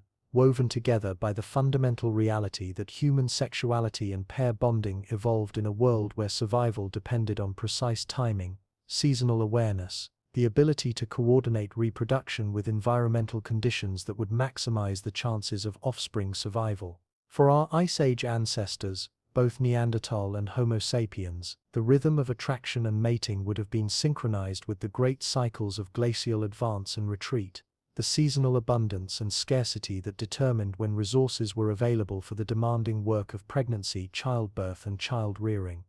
The Ice Ages were not periods of uniform cold, but complex cycles of warming and cooling that played out over tens of thousands of years, punctuated by shorter-term variations that could bring temporary relief from glacial conditions or sudden returns to intense cold that caught populations unprepared. These climate cycles shaped every aspect of life for Ice Age humans, determining migration routes, resource availability, population sizes, the complex dance of expansion and contraction that characterized human settlement patterns across Europe and Asia during the Pleistocene. For populations living at the very edge of survival, reproduction had to be carefully timed to coincide with periods of relative abundance, seasons when enough food was available to support pregnant and nursing mothers, when environmental conditions were favorable enough to give newborns a reasonable chance of survival through their vulnerable early months. This created natural rhythms of sexual activity and pair bonding that were synchronized with environmental cycles, periods of courtship and mating that coincided with the brief abundance of summer, followed by the long months of winter when survival took precedence over reproduction. When Neanderthal and early Homo sapiens populations encountered each other, they would have shared these fundamental rhythms of seasonal sexuality, these deep biological synchronizations with environmental cycles that governed when attraction intensified, when pair bonds formed, when the complex negotiations of mate selection and resource sharing that characterize human reproduction played out in cave and shelter and temporary camp. The timing of their encounters would have been shaped by the same climate cycles that determined everything else about their lives, creating windows of opportunity when different populations came together in the same territories, seeking the same seasonal resources, following the same migration routes of the great herds that provided much of their sustenance. The warming periods between glacial maxima would have been times of expansion, when both populations could range more widely, explore new territories, follow expanding forests and grasslands into regions that had been locked under ice. These were the periods when contact between different populations was most likely, when territorial boundaries became more fluid, when the resources available in any given area might be sufficient to support multiple groups without deadly competition for survival necessities. But the return of glacial conditions would have forced populations back into refugia, isolated valleys and coastal regions where survival was possible but resources were limited, where different groups might find themselves sharing territories that could barely support one population, let alone several. In these periods of climate-forced proximity, cooperation would have been essential for survival, creating conditions where cultural exchange, intermarriage, and genetic mixing became not just possible but strategically necessary. The archaeological record shows clear evidence of these climate-driven population dynamics. During glacial maxima, human sites become fewer and more concentrated in specific refugia, southern Spain, southern France, the Italian peninsula, isolated valleys in the Balkans where geographic features provided some protection from the harshest conditions. These refugia served as melting pots where different populations encountered each other in conditions that promoted integration rather than competition, cooperation rather than conflict. The genetic evidence supports this interpretation, showing that the major periods of Neanderthal sapiens genetic exchange correspond to times when climate change was forcing both populations into the same refugia, creating conditions where sustained contact and eventual interbreeding became almost inevitable. The molecular dating of hybridization events correlates remarkably well with paleoclimate data, suggesting that love, in this case, was indeed influenced by larger environmental forces, shaped by climate cycles that created the conditions for encounter and integration. But climate influenced more than just the timing and location of encounters between different human populations. It also shaped the emotional and social context in which those encounters occurred. During periods of environmental stress, when survival was uncertain and resources were scarce, human pair bonding behavior would have intensified, driven by the fundamental recognition that survival was more likely in cooperative partnerships than in isolation. The harsh mathematics of Ice Age existence made love not just emotionally satisfying but practically essential, creating selective pressures that favored individuals capable of forming strong, durable bonds with partners who could contribute to mutual survival.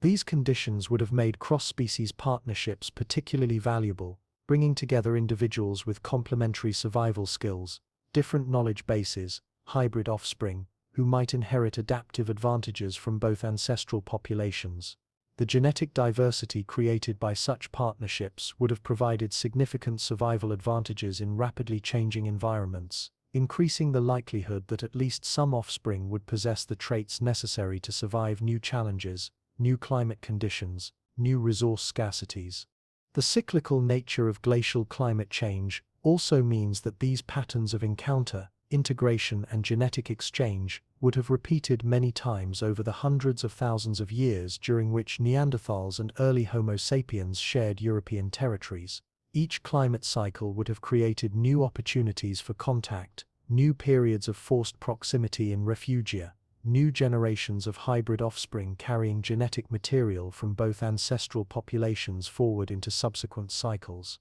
Over time, these repeated cycles of climate-driven encounter would have created increasingly integrated populations, human communities that combined cultural traditions, survival technologies, and genetic heritage from multiple sources in proportions that shifted with each generation, but maintained overall continuity across the long time scales of glacial cycling. The love that flourished during brief interstadial warming periods, the partnerships that formed in isolated refugia during glacial maxima, the hybrid children born of cross-species encounters, all contributed to the gradual emergence of a new form of humanity that was neither purely Neanderthal nor purely Homo sapiens, but something more complex, more adaptable, more capable of surviving the endless variations of a climate system that never remained stable long enough for any single adaptive strategy to provide permanent security. In our own time, when human-caused climate change is reshaping the environmental context for all life on Earth, we might find wisdom in remembering that our ancestors' capacity for love across difference, for integration rather than separation, for the creation of hybrid communities that combined the best adaptive strategies from multiple sources, was not just romantically appealing but essential for survival in a world where environmental conditions were constantly changing, where flexibility and genetic diversity provided the only reliable insurance against an uncertain future.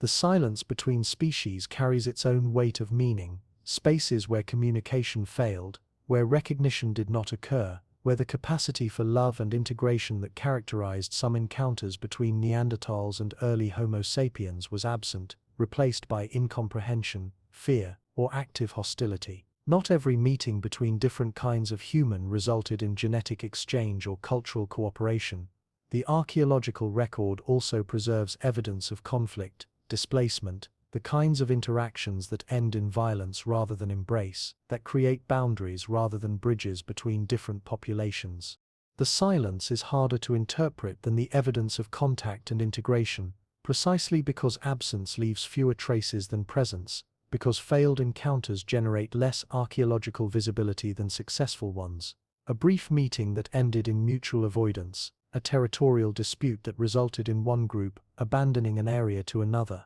a cultural misunderstanding that prevented communication from developing beyond the most basic levels. These events would leave little evidence in the material record, little for future archaeologists to discover and interpret.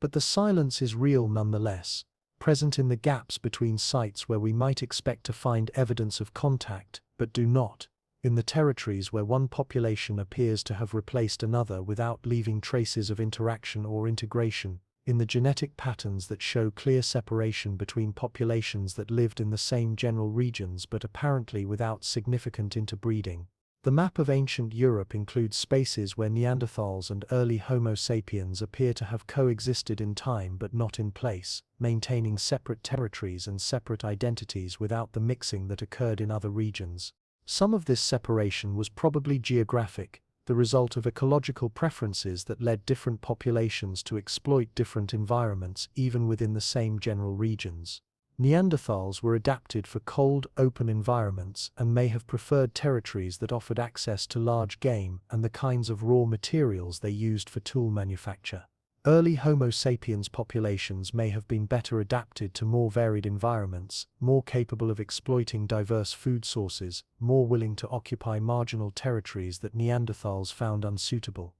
But some of the separation was probably social and cultural, the result of differences in communication systems, social organization, territorial behavior that made peaceful contact difficult or impossible. Both populations were intelligent, sophisticated, capable of complex reasoning and cultural innovation, but intelligence does not automatically generate mutual understanding. Different cognitive styles, different ways of organizing social relationships, different approaches to territoriality and resource sharing could have created barriers to communication that were difficult to overcome, even when both groups were motivated to try.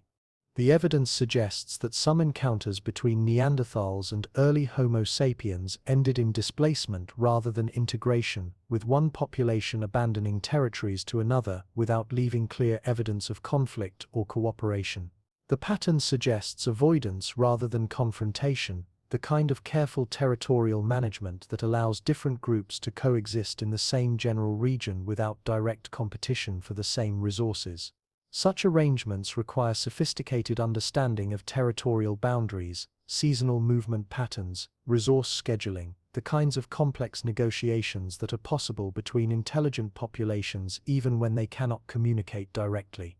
But not all encounters were peaceful, even when they did not result in integration. Some archaeological sites show evidence of violence, of conflicts that may have occurred between different human populations during the period when Neanderthals and early Homo sapiens shared European territories. The evidence is fragmentary and difficult to interpret: projectile points embedded in bones, evidence of violent death at sites occupied by different populations, patterns of site abandonment that suggest forced displacement rather than voluntary movement.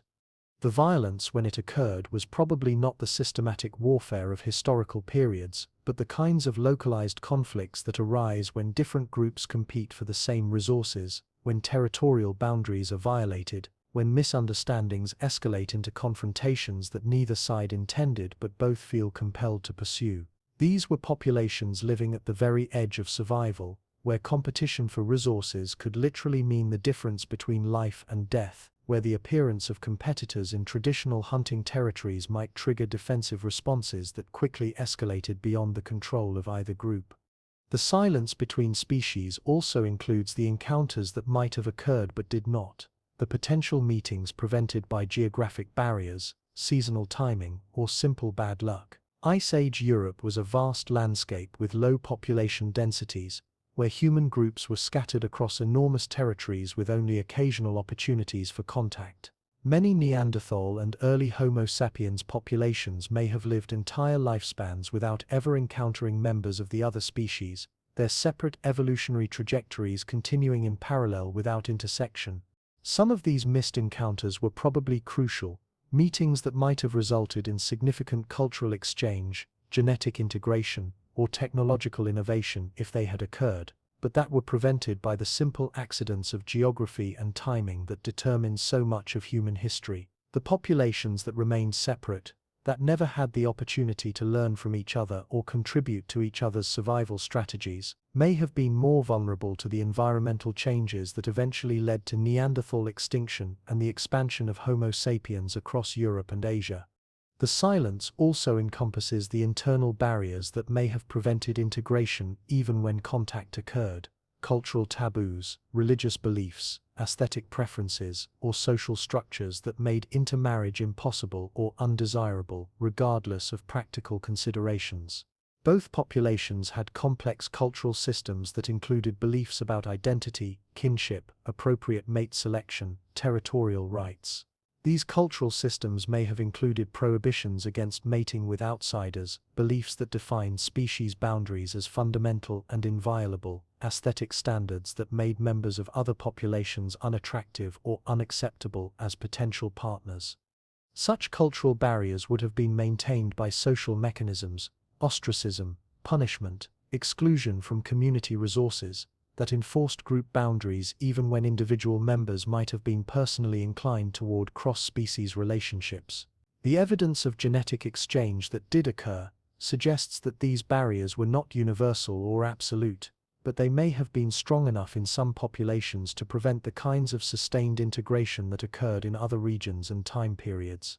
In the end, the silence between species reminds us that love across difference, while possible and sometimes transformative, is not inevitable or automatic. Recognition requires not just intelligence but openness, not just cognitive capacity but emotional willingness to see oneself reflected in another whose appearance and behavior diverge from the familiar. The Neanderthals who chose integration, who contributed their genetic heritage to the expanding Homo sapiens population, who found ways to love across species boundaries, were probably exceptional in their openness, their flexibility, their willingness to embrace difference rather than fear it. Their legacy flows through our veins not because such openness was universal, but because it was rare enough and valuable enough to be preserved and celebrated across the 40,000 years since their choice created the hybrid humanity we represent today. Fossilized children of two worlds rest in museum collections and research laboratories around the globe, their ancient bones holding within their calcium architecture the most direct evidence we possess of love that crossed species boundaries, of families that formed across the genetic distances that separate different kinds of human, of communities that were open enough to raise and protect and value children whose very existence challenged the boundaries between self and other, familiar and foreign, us and them. These hybrid remains represent the literal embodiment of integration, the physical proof that Neanderthals and early Homo sapiens did not just encounter each other occasionally, but formed relationships intimate enough and lasting enough to produce offspring, to create new forms of humanity that carried genetic heritage from both ancestral populations forward into an uncertain future.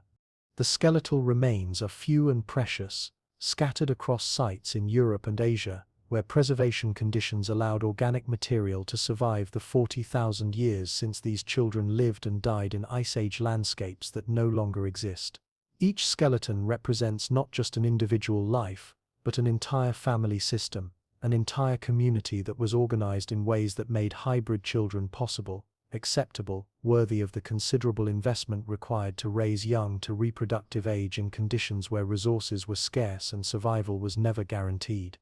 The bones themselves tell stories that words cannot preserve, skull morphology that blends characteristics of both ancestral populations, showing the robust features typical of Neanderthals alongside the more gracile structures characteristic of early Homo sapiens, limb proportions that fall between the extremes of both parent species, suggesting individuals whose bodies were adapted for survival strategies that drew on the evolutionary innovations of both ancestral lineages. Dental patterns that combine Neanderthal and Sapiens characteristics in ways that speak to the complex genetic interactions that occur when two closely related but distinct populations interbreed. But beyond the technical details of morphology and measurement, these fossilized children evoke deeper questions about what it would have meant to live as a bridge between two worlds, to carry in one's body the meeting point of two different streams of human evolution, to exist as living proof that the boundaries between species need not be barriers to love, family, community, the basic human experiences of belonging and acceptance that make survival possible in harsh environments. What did it feel like to be such a child, to look different from either of your parents, to carry physical characteristics that marked you as somehow between categories that others used to organize their understanding of the world? Did hybrid children experience their difference as advantage or disadvantage, as special status or marginal position within their communities? The bones cannot answer these questions directly, but they can tell us something about how these children were treated, whether they survived to adulthood, whether they were buried with care and ceremony when they died. The evidence suggests that hybrid children were generally well cared for, that they survived to reproductive age at rates comparable to children from both parent populations, that their communities invested in their welfare and development, despite whatever additional challenges their mixed heritage might have created. This speaks to social structures sophisticated enough to accommodate difference, flexible enough to expand definitions of kinship and belonging, to include individuals whose existence challenged traditional categories. Some of the most remarkable examples come from sites where hybrid children were buried with grave goods, with the same care and ceremony accorded to other community members, with evidence of mourning and remembrance that speaks to genuine affection and loss rather than mere biological investment. These burials suggest that hybrid children were not viewed as experimental curiosities or genetic accidents, but as valued members of families and communities, individuals whose lives mattered enough to warrant the considerable effort required for careful burial in Ice Age conditions. The geographic distribution of hybrid remains also tells stories about the social contexts that made such children possible. They appear most frequently in sites that show evidence of sustained contact between different populations, regions where Neanderthals and early Homo sapiens lived in close proximity over extended periods, territories where cultural exchange and technological innovation suggest ongoing cooperation rather than competition or conflict. This pattern supports the interpretation that hybrid children were products of genuine relationships rather than casual encounters, members of integrated communities rather than accidents of proximity. But the fossils also preserve evidence of the challenges these children faced. Some show signs of developmental stress, nutritional deficiencies, health problems that may have been related to genetic incompatibilities between their parent populations. The mixing of genomes that had diverged over hundreds of thousands of years would have created novel combinations of genes that had never been tested by natural selection, combinations that sometimes produced advantageous traits, but sometimes generated problems that neither parent population had faced independently. The hybrid children who survived to reproduce, who contributed their genetic heritage to subsequent generations, represent the successful experiments in cross-species integration, the genetic combinations that proved viable enough to persist across the 40,000 years since the last pure Neanderthals disappeared. But there were probably many hybrid children who did not survive, whose genetic combinations proved incompatible with survival in Ice Age conditions, whose existence was brief and tragic, despite the love and care invested in their creation and early development. The emotional reality of raising such children, of watching them struggle with genetic challenges that no previous generation had faced, of wondering whether their difference represented strength or vulnerability in an uncertain world, must have been profound for their parents and communities. These were people investing their future in genetic experiments whose outcomes could not be predicted, choosing to love across species boundaries, despite the uncertainty about what such love might create. Yet they made these choices, sustained these relationships, raised these children, created the genetic foundation for the hybrid humanity we represent today. In museum cases around the world, the fossilized remains of children who belong to two worlds remind us that love is always an act of faith, always a commitment to possibilities that cannot be guaranteed, always a choice to embrace difference rather than fear it, to see potential rather than problem in combinations that have never existed before. These ancient children, with their unique blend of ancestral characteristics, their evidence of care and loss and hope preserved in calcium and collagen, represent perhaps the most intimate legacy of the encounters between Neanderthals and early Homo sapiens. They are the proof that love found a way, that families formed across genetic distances, that communities opened their definitions of belonging wide enough to include children who carried the future of both ancestral populations in their hybrid genes, their blended features, their capacity to survive and thrive and love in ways that honored both their complex heritage and their unique potential to create something new in the world. Identity woven in bone dust challenges every simple understanding of what it means to be human. Every comfortable assumption about pure bloodlines and singular ancestries, every narrative that presents human identity as a straight line, connecting past to present without detours through the territory of the other, without admixture from genetic streams that diverged hundreds of thousands of years ago and then converged again in the intimate spaces where love transcends the boundaries between species. When we discover that our very cells carry the signatures of multiple human lineages, that our immune systems remember pathogens that challenge different kinds of ancestors, that our capacity for survival in diverse environments reflects genetic innovations developed by species we once thought were entirely separate from our own evolutionary history, the question of who we are becomes far more complex and far more interesting than any simple answer can contain. The revelation that modern humans carry Neanderthal genetic material in measurable quantities forces a fundamental reconsideration of human identity that extends far beyond the technical details of molecular genetics into the realm of philosophy, psychology, cultural meaning-making. If we are not purely Homo sapiens but hybrid beings whose genetic heritage includes contributions from multiple human species, what does that mean for our understanding of ourselves as individuals and as a species? How do we incorporate this knowledge of genetic diversity into personal and collective identities that have been constructed around assumptions of genetic purity and evolutionary uniqueness?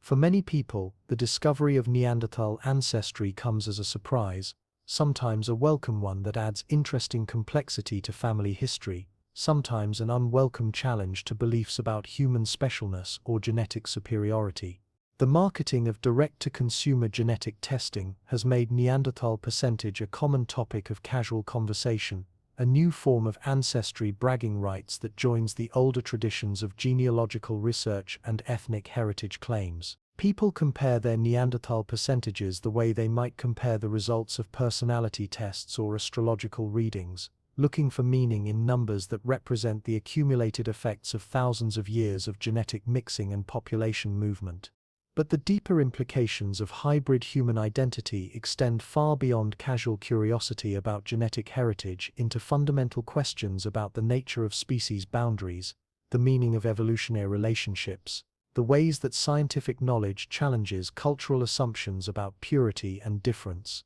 If the boundaries between human species are permeable enough to allow genetic exchange, if love and family formation can occur across such boundaries, if hybrid offspring can survive and thrive and contribute to the genetic foundation of subsequent populations, then perhaps our entire framework for understanding biological categories needs revision. The traditional model of species as discrete, bounded entities with clear genetic and morphological distinctions begins to seem inadequate when applied to the complex realities of human evolution. Rather than distinct species competing for the same ecological niches, Neanderthals and early Homo sapiens appear to have been more like subspecies or population variants within a larger human category, different enough to have developed distinct cultural traditions and biological adaptations, but similar enough to interbreed and produce viable offspring when circumstances brought them together. This more fluid understanding of human diversity has implications that extend beyond evolutionary biology into contemporary discussions about race, ethnicity, and cultural identity. If our species has always been characterized by genetic mixing and population blending, if pure ancestries are mythical constructs that never existed in biological reality, if diversity and hybridization have been sources of strength rather than weakness throughout human evolutionary history, then perhaps contemporary anxieties about immigration, intermarriage, and cultural mixing reflect misunderstandings about the nature of human identity itself. The bone dust of ancient human remains, when analyzed with the sophisticated tools of modern molecular genetics, reveals patterns of relationship and exchange that are far more complex than any simple narrative of separate species competing for dominance. Instead of replacement, we find integration. Instead of conquest, we find cooperation. Instead of purity, we find mixture as the fundamental condition of human existence, the normal state of affairs rather than the exception that requires special explanation. Individual identity, in this context, becomes not a matter of discovering one's pure ancestral heritage, but of celebrating the complex mixture that defines all human existence. The Neanderthal DNA that flows through contemporary bloodstreams is not foreign contamination, but integral component of what makes modern humans capable of surviving in diverse environments, adapting to changing conditions, responding to novel challenges with flexibility and resilience.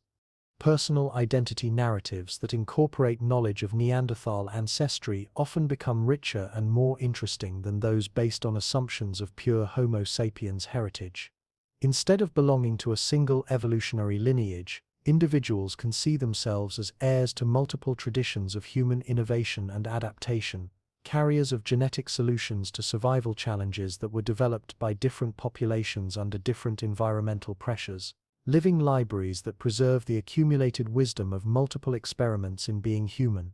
The psychological experience of learning about Neanderthal ancestry varies widely among individuals, but many report a sense of expanded connection to deep time, to evolutionary processes that operated across scales vastly larger than individual lifespans or even historical periods. Knowing that one's genetic heritage includes innovations developed over hundreds of thousands of years, adaptations tested by ice ages and climate change, and population bottlenecks that eliminated less successful variants, can provide a profound sense of connection to larger processes of creativity and survival that dwarf contemporary concerns and anxieties. But the knowledge also raises uncomfortable questions about the relationship between genetic heritage and personal identity, about how much of who we are is determined by biological inheritance versus cultural learning and individual choice. If our immune responses and cold tolerance and other physiological traits are influenced by Neanderthal genetic variants,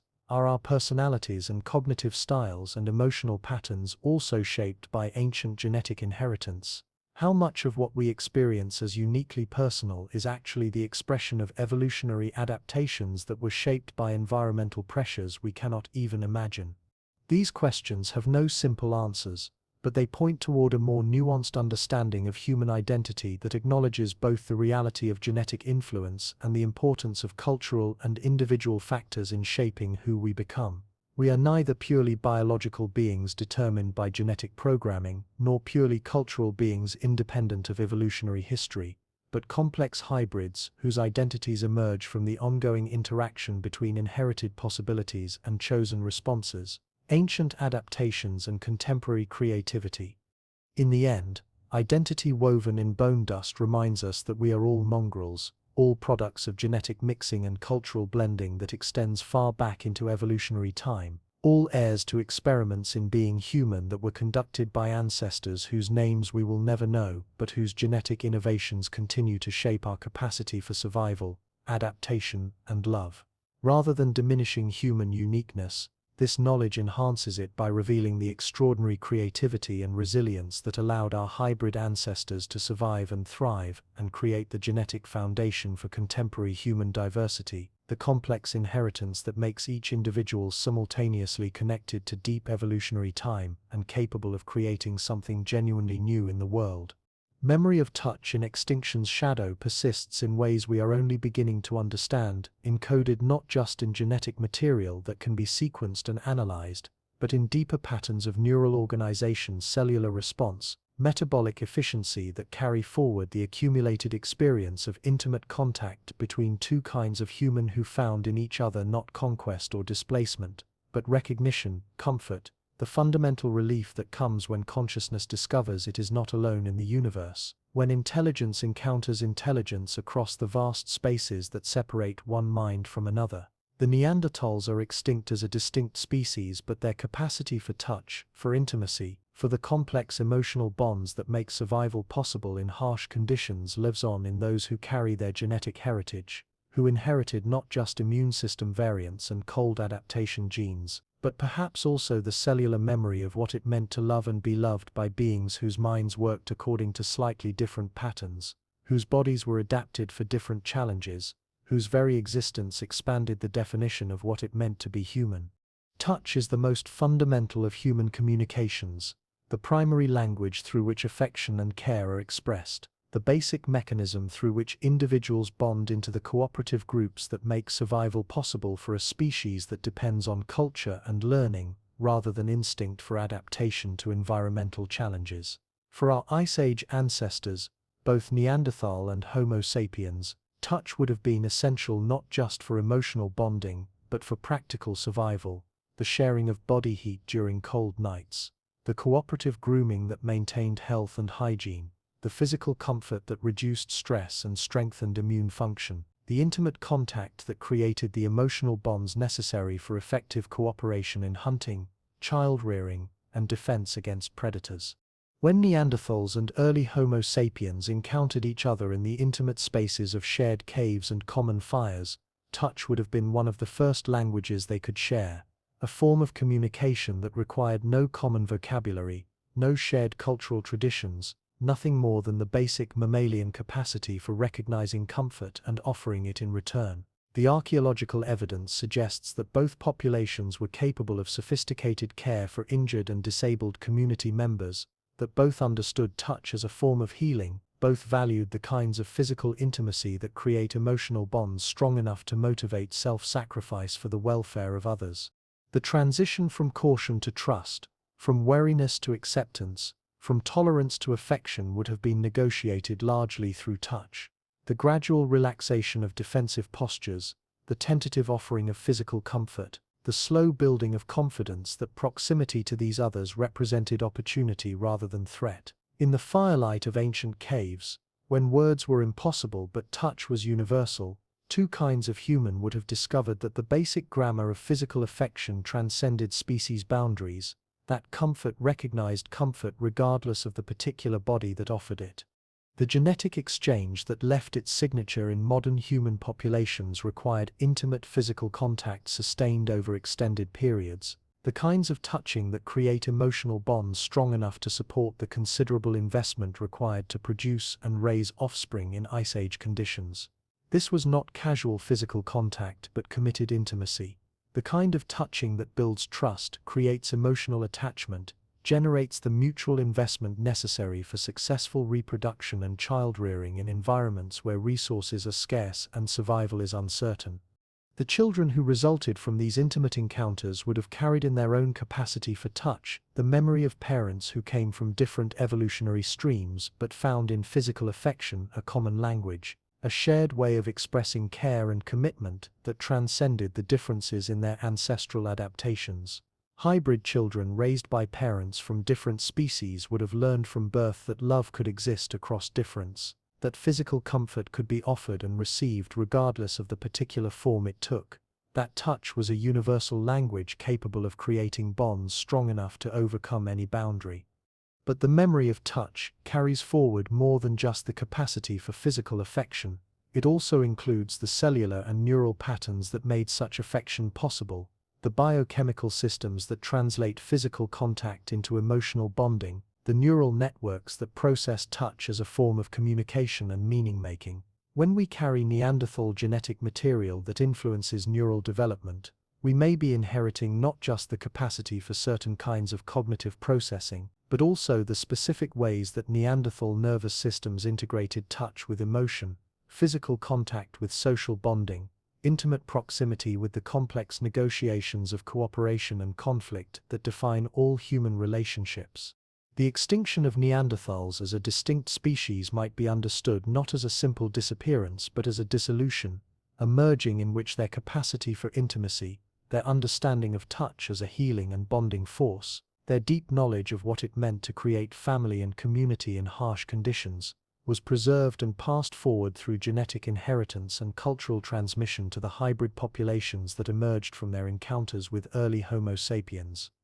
In contemporary human relationships, when we experience the profound comfort that comes from appropriate physical contact, when we feel the stress reduction and immune system enhancement that result from caring touch, when we discover that physical affection can bridge differences in background and belief and create bonds strong enough to motivate long-term commitment, despite the challenges that all relationships face, we may be experiencing echoes of genetic memory, cellular recollections of what it meant for two different kinds of human to reach across species boundaries and find in touch a language that made love possible.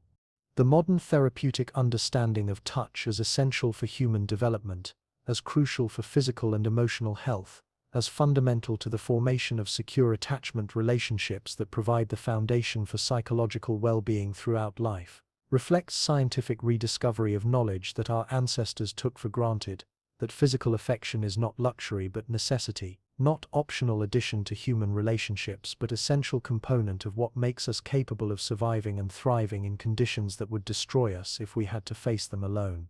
When we hold someone we love, when we offer comfort through physical presence and appropriate touch, when we create through intimacy the emotional bonds that make cooperation and mutual support possible, we are continuing a tradition that extends back through evolutionary time to ancestors who discovered that love could transcend species boundaries, That touch could create understanding where words failed, that physical affection could build bridges across genetic distances that seemed unbridgeable until someone reached across the space between one fire and another, and found there not emptiness but connection, not isolation but the eternal possibility of recognition, comfort, the memory of touch that persists even when those who first offered it have disappeared into the gene pool of a larger humanity. Extinct as distinct individuals but immortal as contributors to the ongoing human capacity for love across difference, intimacy despite uncertainty, touch that heals and bonds and creates the foundation for survival in a world that offers no guarantees except the possibility of connection between conscious beings who recognize in each other the same fundamental needs for comfort,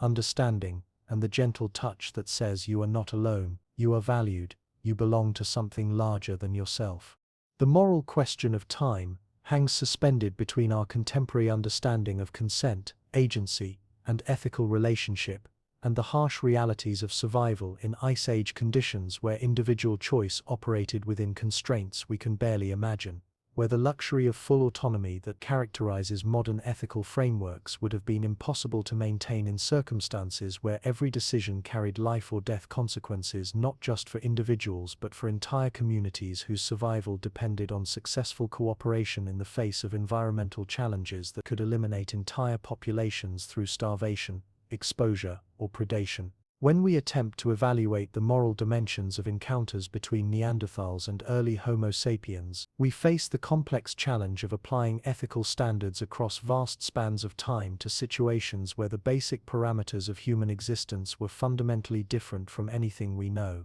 The concept of informed consent, which forms the foundation of contemporary sexual ethics, assumes a level of individual autonomy and choice that may not have existed for our Ice Age ancestors, whose reproductive decisions were embedded in complex webs of kinship obligation, resource sharing, territorial negotiation, and survival strategy that left little room for the kind of individual agency that we consider essential for ethical relationship.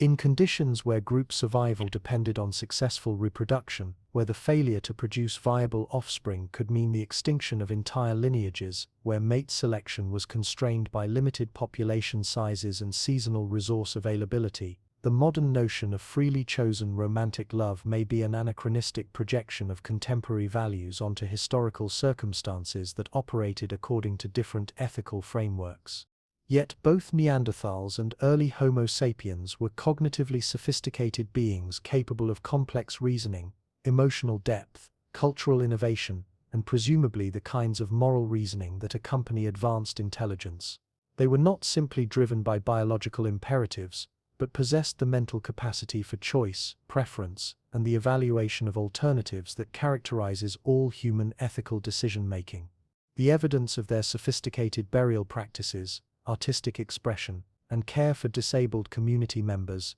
suggests moral frameworks that included concepts of value, dignity, and obligation that would have shaped their approach to intimate relationships, just as they shaped other aspects of social interaction. The encounters that resulted in genetic exchange between the two populations required not just physical proximity but sustained interaction over extended periods, the kinds of ongoing relationships that suggest choice, mutual attraction, and emotional investment rather than simple opportunistic mating or coercive encounter. The genetic patterns that persist in modern human populations indicate that hybrid offspring were accepted into communities, raised to reproductive age, and integrated into breeding populations in ways that required social support and cultural accommodation. Such acceptance suggests relationships that were recognized as legitimate by the communities involved, partnerships that met whatever standards for appropriate mate selection existed within their cultural frameworks. But the silence of the archaeological record on matters of individual experience and emotion leaves room for darker possibilities. Scenarios where the genetic exchange between populations occurred in contexts of displacement, capture, or coercion rather than mutual attraction and voluntary partnership. The harsh realities of survival in Ice Age conditions would have created situations where individuals might have little choice about reproductive partners, where community survival might take precedence over individual preference, where the power dynamics between different populations could have resulted in relationships that modern ethics would classify as exploitative rather than consensual. The challenge of moral evaluation across time is compounded by the fundamental differences between how we understand species boundaries and how our ancestors might have understood them. From our contemporary perspective, genetic exchange between Neanderthals and Homo sapiens represents crossing species boundaries, a form of relationship that challenges basic categories of identity and belonging. But our ancestors might not have understood these relationships in the same terms, might have seen difference in degree rather than difference in kind, might have operated with concepts of kinship and community that were more fluid and inclusive than our scientific taxonomies suggest. The moral frameworks that guided our ancestors' decisions about intimate relationships were probably more focused on practical considerations of survival, resource sharing, and community welfare than on abstract principles of individual autonomy and informed consent. In conditions where the survival of children depended on successful cooperation between parents and extended community, where reproductive success was measured not just in terms of individual satisfaction, but in terms of community continuity and adaptation to environmental challenges, ethical evaluation of relationships would have emphasized outcomes rather than processes, results rather than intentions. Yet, the persistence of genetic and cultural exchange between populations suggests that these relationships, however they were initiated and maintained, provided sufficient satisfaction and benefit to both parties to be sustained over the extended periods necessary for successful reproduction and child-rearing. The evidence of technological transfer, artistic collaboration, and shared cultural innovations indicates relationships characterized by mutual learning and respect rather than simple exploitation or coercion. The modern tendency to project contemporary ethical frameworks backward onto historical situations risks both anachronistic judgment and moral relativism that excuses behavior by appealing to different historical standards. The more productive approach may be to recognize that ethical evaluation across time requires understanding the constraints and possibilities that shaped moral choice in different circumstances, acknowledging both the universal human capacity for moral reasoning and the particular ways that ethical frameworks develop in response to specific environmental and social challenges. The encounters between Neanderthals and early Homo sapiens that created the genetic heritage we carry today occurred in a moral universe that was neither identical to our own nor completely alien to it, a context where ethical choice existed, but operated within constraints and possibilities that were different from those that shape contemporary relationships. The children who resulted from these encounters, the communities that accepted and raised them, the genetic and cultural innovations that emerged from the mixing of different human traditions, represent outcomes that enriched rather than diminished human potential, that expanded rather than contracted the possibilities for human adaptation and survival. In the end, the moral question of time may be less about judging the ethical dimensions of ancient encounters than about learning from them, about understanding how ethical frameworks adapt to different circumstances while preserving core commitments to dignity, care, and the recognition of common humanity across difference. The legacy of genetic and cultural exchange between different human populations reminds us that moral community can expand to include those who are recognizably different from ourselves, that ethical relationship can develop across boundaries that initially seem unbridgeable, that love and care and mutual recognition can emerge even in circumstances that seem designed to prevent rather than encourage such connections. The challenge for contemporary ethics may be not to judge our ancestors but to learn from their capacity to expand definitions of community and belonging in ways that honored both difference and commonality, that created space for love to flourish across boundaries while maintaining the kinds of moral commitments that make such love worthy of celebration rather than merely toleration.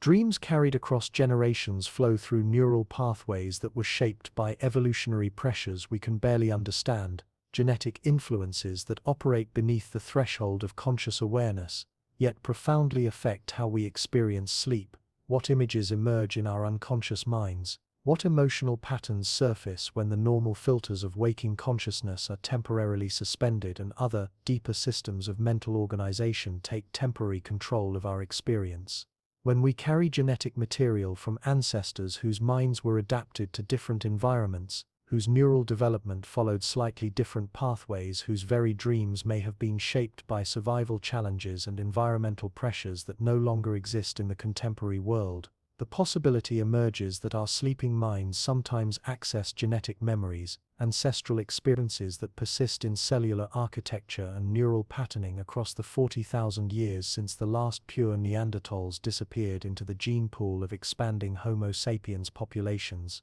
The phenomenon of archetypal dreams, experiences that seem to carry meanings and emotional resonances far deeper than personal history can explain, may sometimes represent the activation of genetic memory systems that preserve traces of ancestral experience across evolutionary timescales. The dreams of caves and fires and vast landscapes, of hunting and gathering, and the constant awareness of predators, of close-knit communities huddled together against darkness and cold, appear across all human cultures with remarkable consistency, suggesting either shared psychological structures or inherited memory patterns that transcend individual experience and cultural learning. Sleep research reveals that dream content is influenced by factors ranging from recent experience to deeply embedded neural patterns that operate independently of conscious memory, that the sleeping brain accesses information storage systems that remain largely inaccessible during waking consciousness, that dreams can sometimes provide solutions to problems that conscious reasoning cannot solve, and emotional processing that conscious awareness cannot achieve. If genetic inheritance influences neural development in ways that affect information processing, pattern recognition, and emotional response,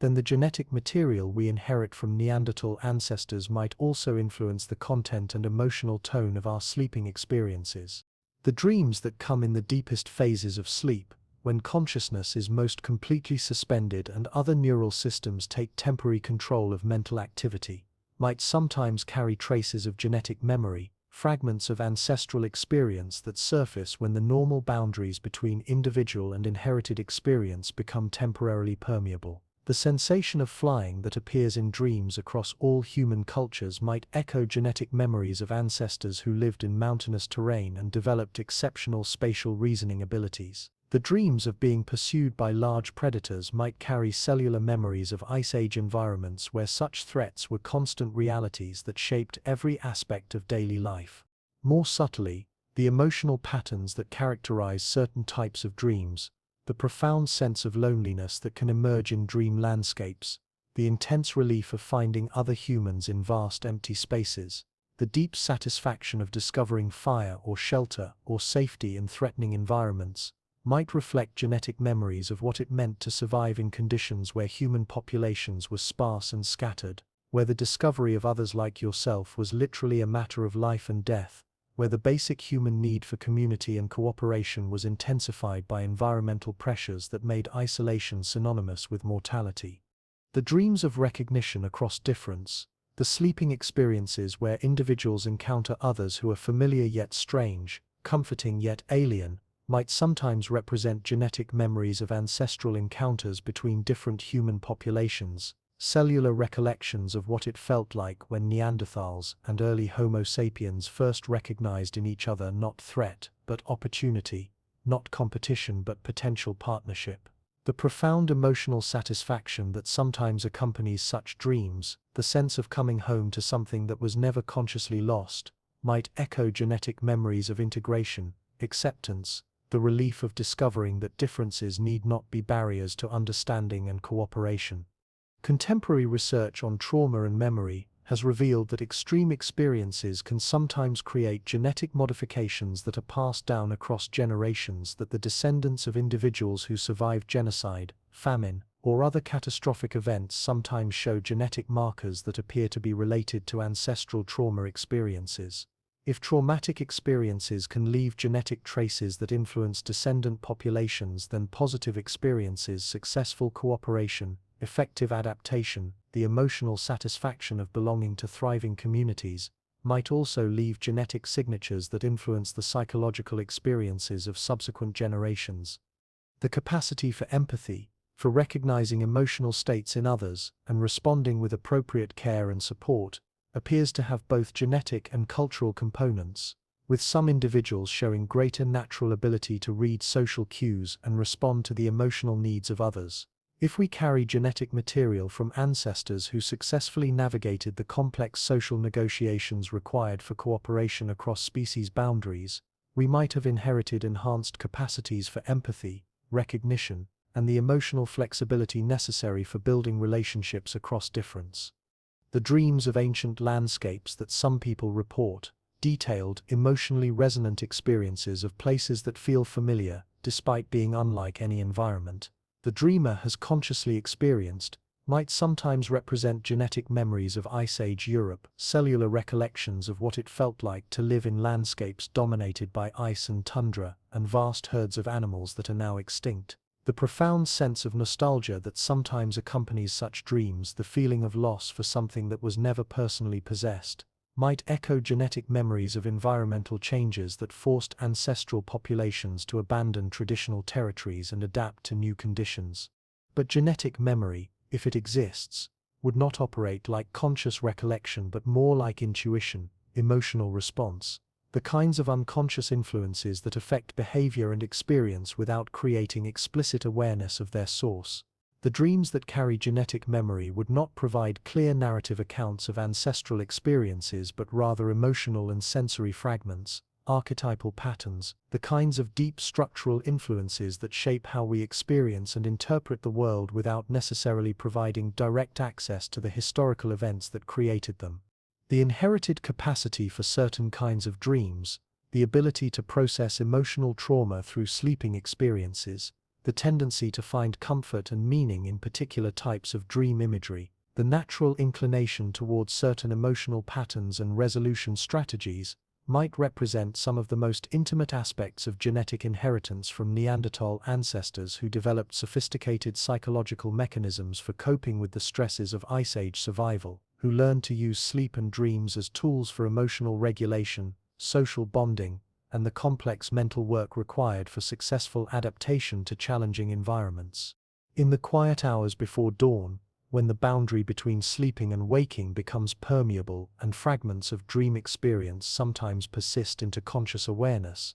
we might occasionally access traces of genetic memory that connect us to ancestors whose names we will never know but whose experiences continue to influence how we navigate the world, how we form relationships, how we respond to challenge and change. The dreams carried across generations remind us that we are not isolated individuals, but part of a continuous stream of human experience that extends back through evolutionary time, that the capacity for love and recognition and successful cooperation that characterizes the best of human relationships may be partly an inherited gift from ancestors who chose integration over separation, who created through their intimate encounters the genetic foundation for our own capacity to love across difference, to find in others not threat but opportunity, not competition, but the eternal possibility of recognition, understanding, and the deep satisfaction of discovering that consciousness is not condemned to isolation but can find in other consciousness the reflection, response, and recognition that makes existence not just survivable but meaningful.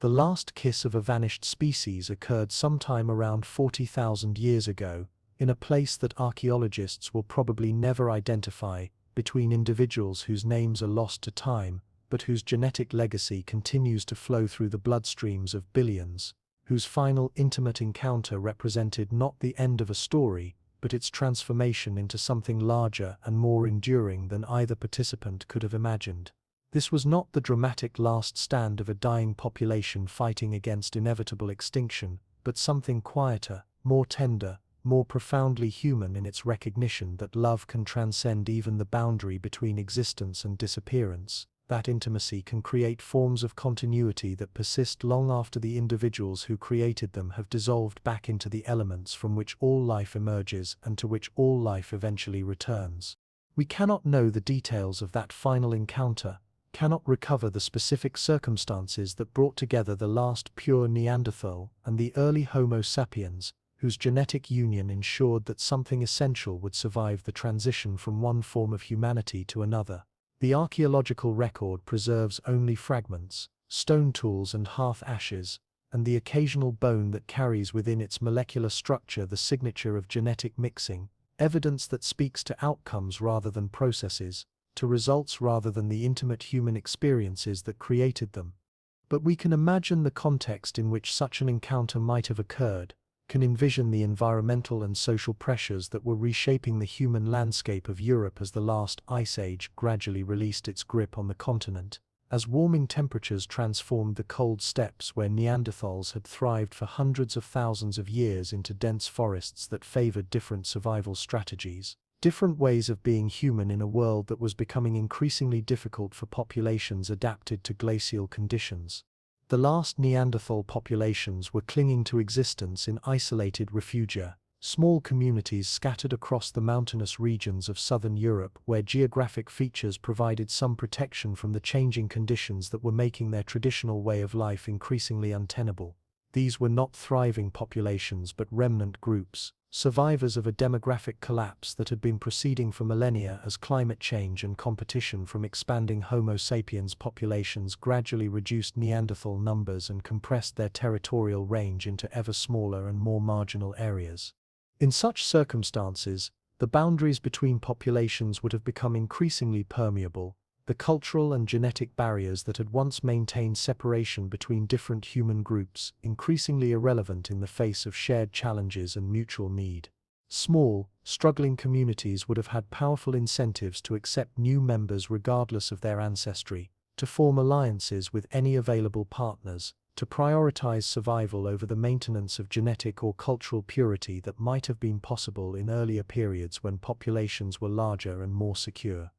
The individual who shared that final kiss may have been among the last pure Neanderthals, carrying genetic material that represented hundreds of thousands of years of adaptation to European conditions, evolutionary innovations that had allowed their ancestors to survive ice ages and climate changes that eliminated countless other species. But they were also someone capable of recognizing humanity in forms different from their own, someone willing to reach across genetic distances that had separated human populations for millennia, someone who chose love over isolation even when that choice meant contributing to the disappearance of their own distinct genetic lineage.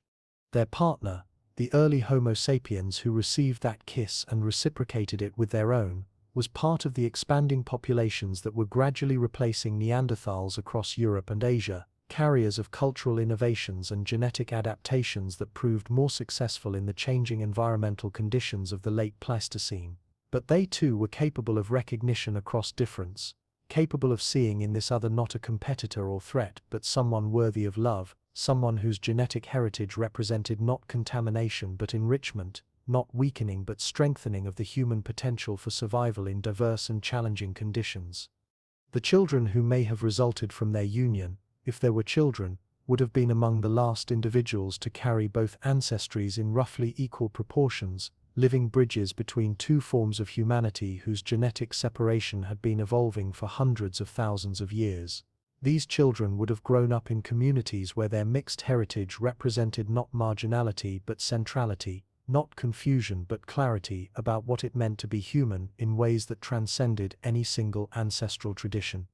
But even if no children resulted, even if that final encounter was brief and left no direct genetic legacy, it represented something profound about the human capacity for love across difference, about the recognition that consciousness creates kinship more fundamental than any biological relationship, that intelligence recognizes intelligence regardless of the particular evolutionary pathway that produced it. In that moment of intimate contact, two forms of humanity that had been diverging for millennia discovered their fundamental compatibility, their shared capacity for the emotional bonds that make survival meaningful rather than merely mechanical. The kiss itself, if we can imagine it, would have been both ending and beginning, both farewell to a form of humanity that would never again exist in its pure form, and welcome to a new form of humanity that combined the best innovations of both ancestral traditions. It would have carried within its brief physical contact the weight of evolutionary history and the promise of hybrid futures,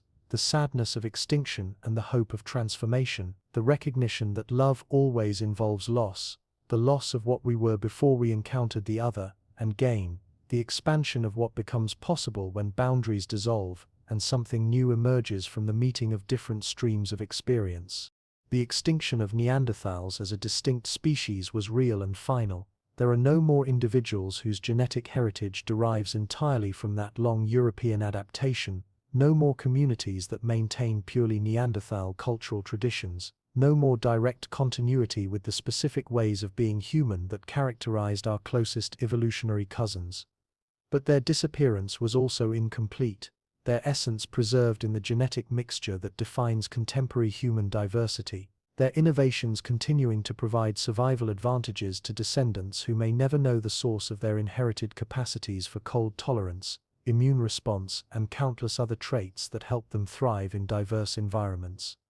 In museum collections around the world, the last Neanderthal fossils rest in climate-controlled cases, their ancient bones serving as silent testimonies to forms of humanity that once walked landscapes we can barely imagine, that developed technologies and cultural traditions and ways of understanding the world that died with them, but also live on in genetic memory, in inherited capacities, in the expanded definition of human potential that their integration with early Homo sapiens populations created. They are monuments to the possibility of love across difference, to the recognition that species boundaries need not be barriers to intimacy, to the faith that something essential can survive even the most profound transformations if it finds ways to flow into larger streams of continuity and meaning.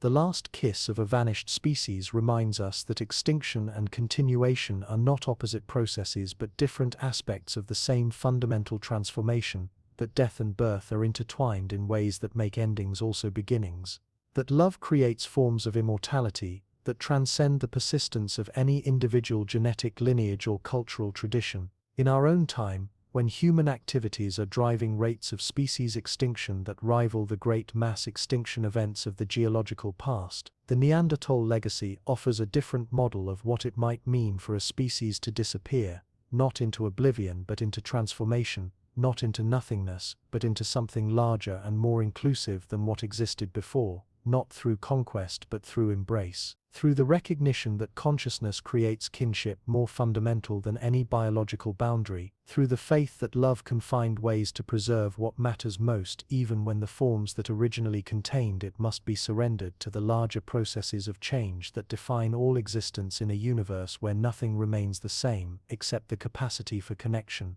recognition, and the endless possibility that in reaching toward another we might discover not just companionship but continuation, not just love but a form of immortality that flows through genetic memory and inherited capacity and the ongoing human ability to recognize indifference not threat but opportunity, not ending but the eternal beginning that emerges whenever consciousness encounters consciousness and chooses embrace over separation, integration over isolation, the kiss that says yes to life in all its hybrid complexity, its genetic mixing, its refusal to be contained within any single category or definition, its insistence that humanity is not a pure essence but a conversation between different possibilities, a dance between different ways of being conscious in a world that offers infinite opportunities for connection, if we have the courage to reach across whatever boundaries separate us from the recognition that we are all in the end hybrid beings carrying within ourselves the genetic memory of love that transcended species boundaries, intimacy that created new forms of life, encounters between different kinds of human that expanded rather than contracted the possibilities for consciousness to find in other consciousness the reflection, response and recognition that makes existence not just survivable but sacred.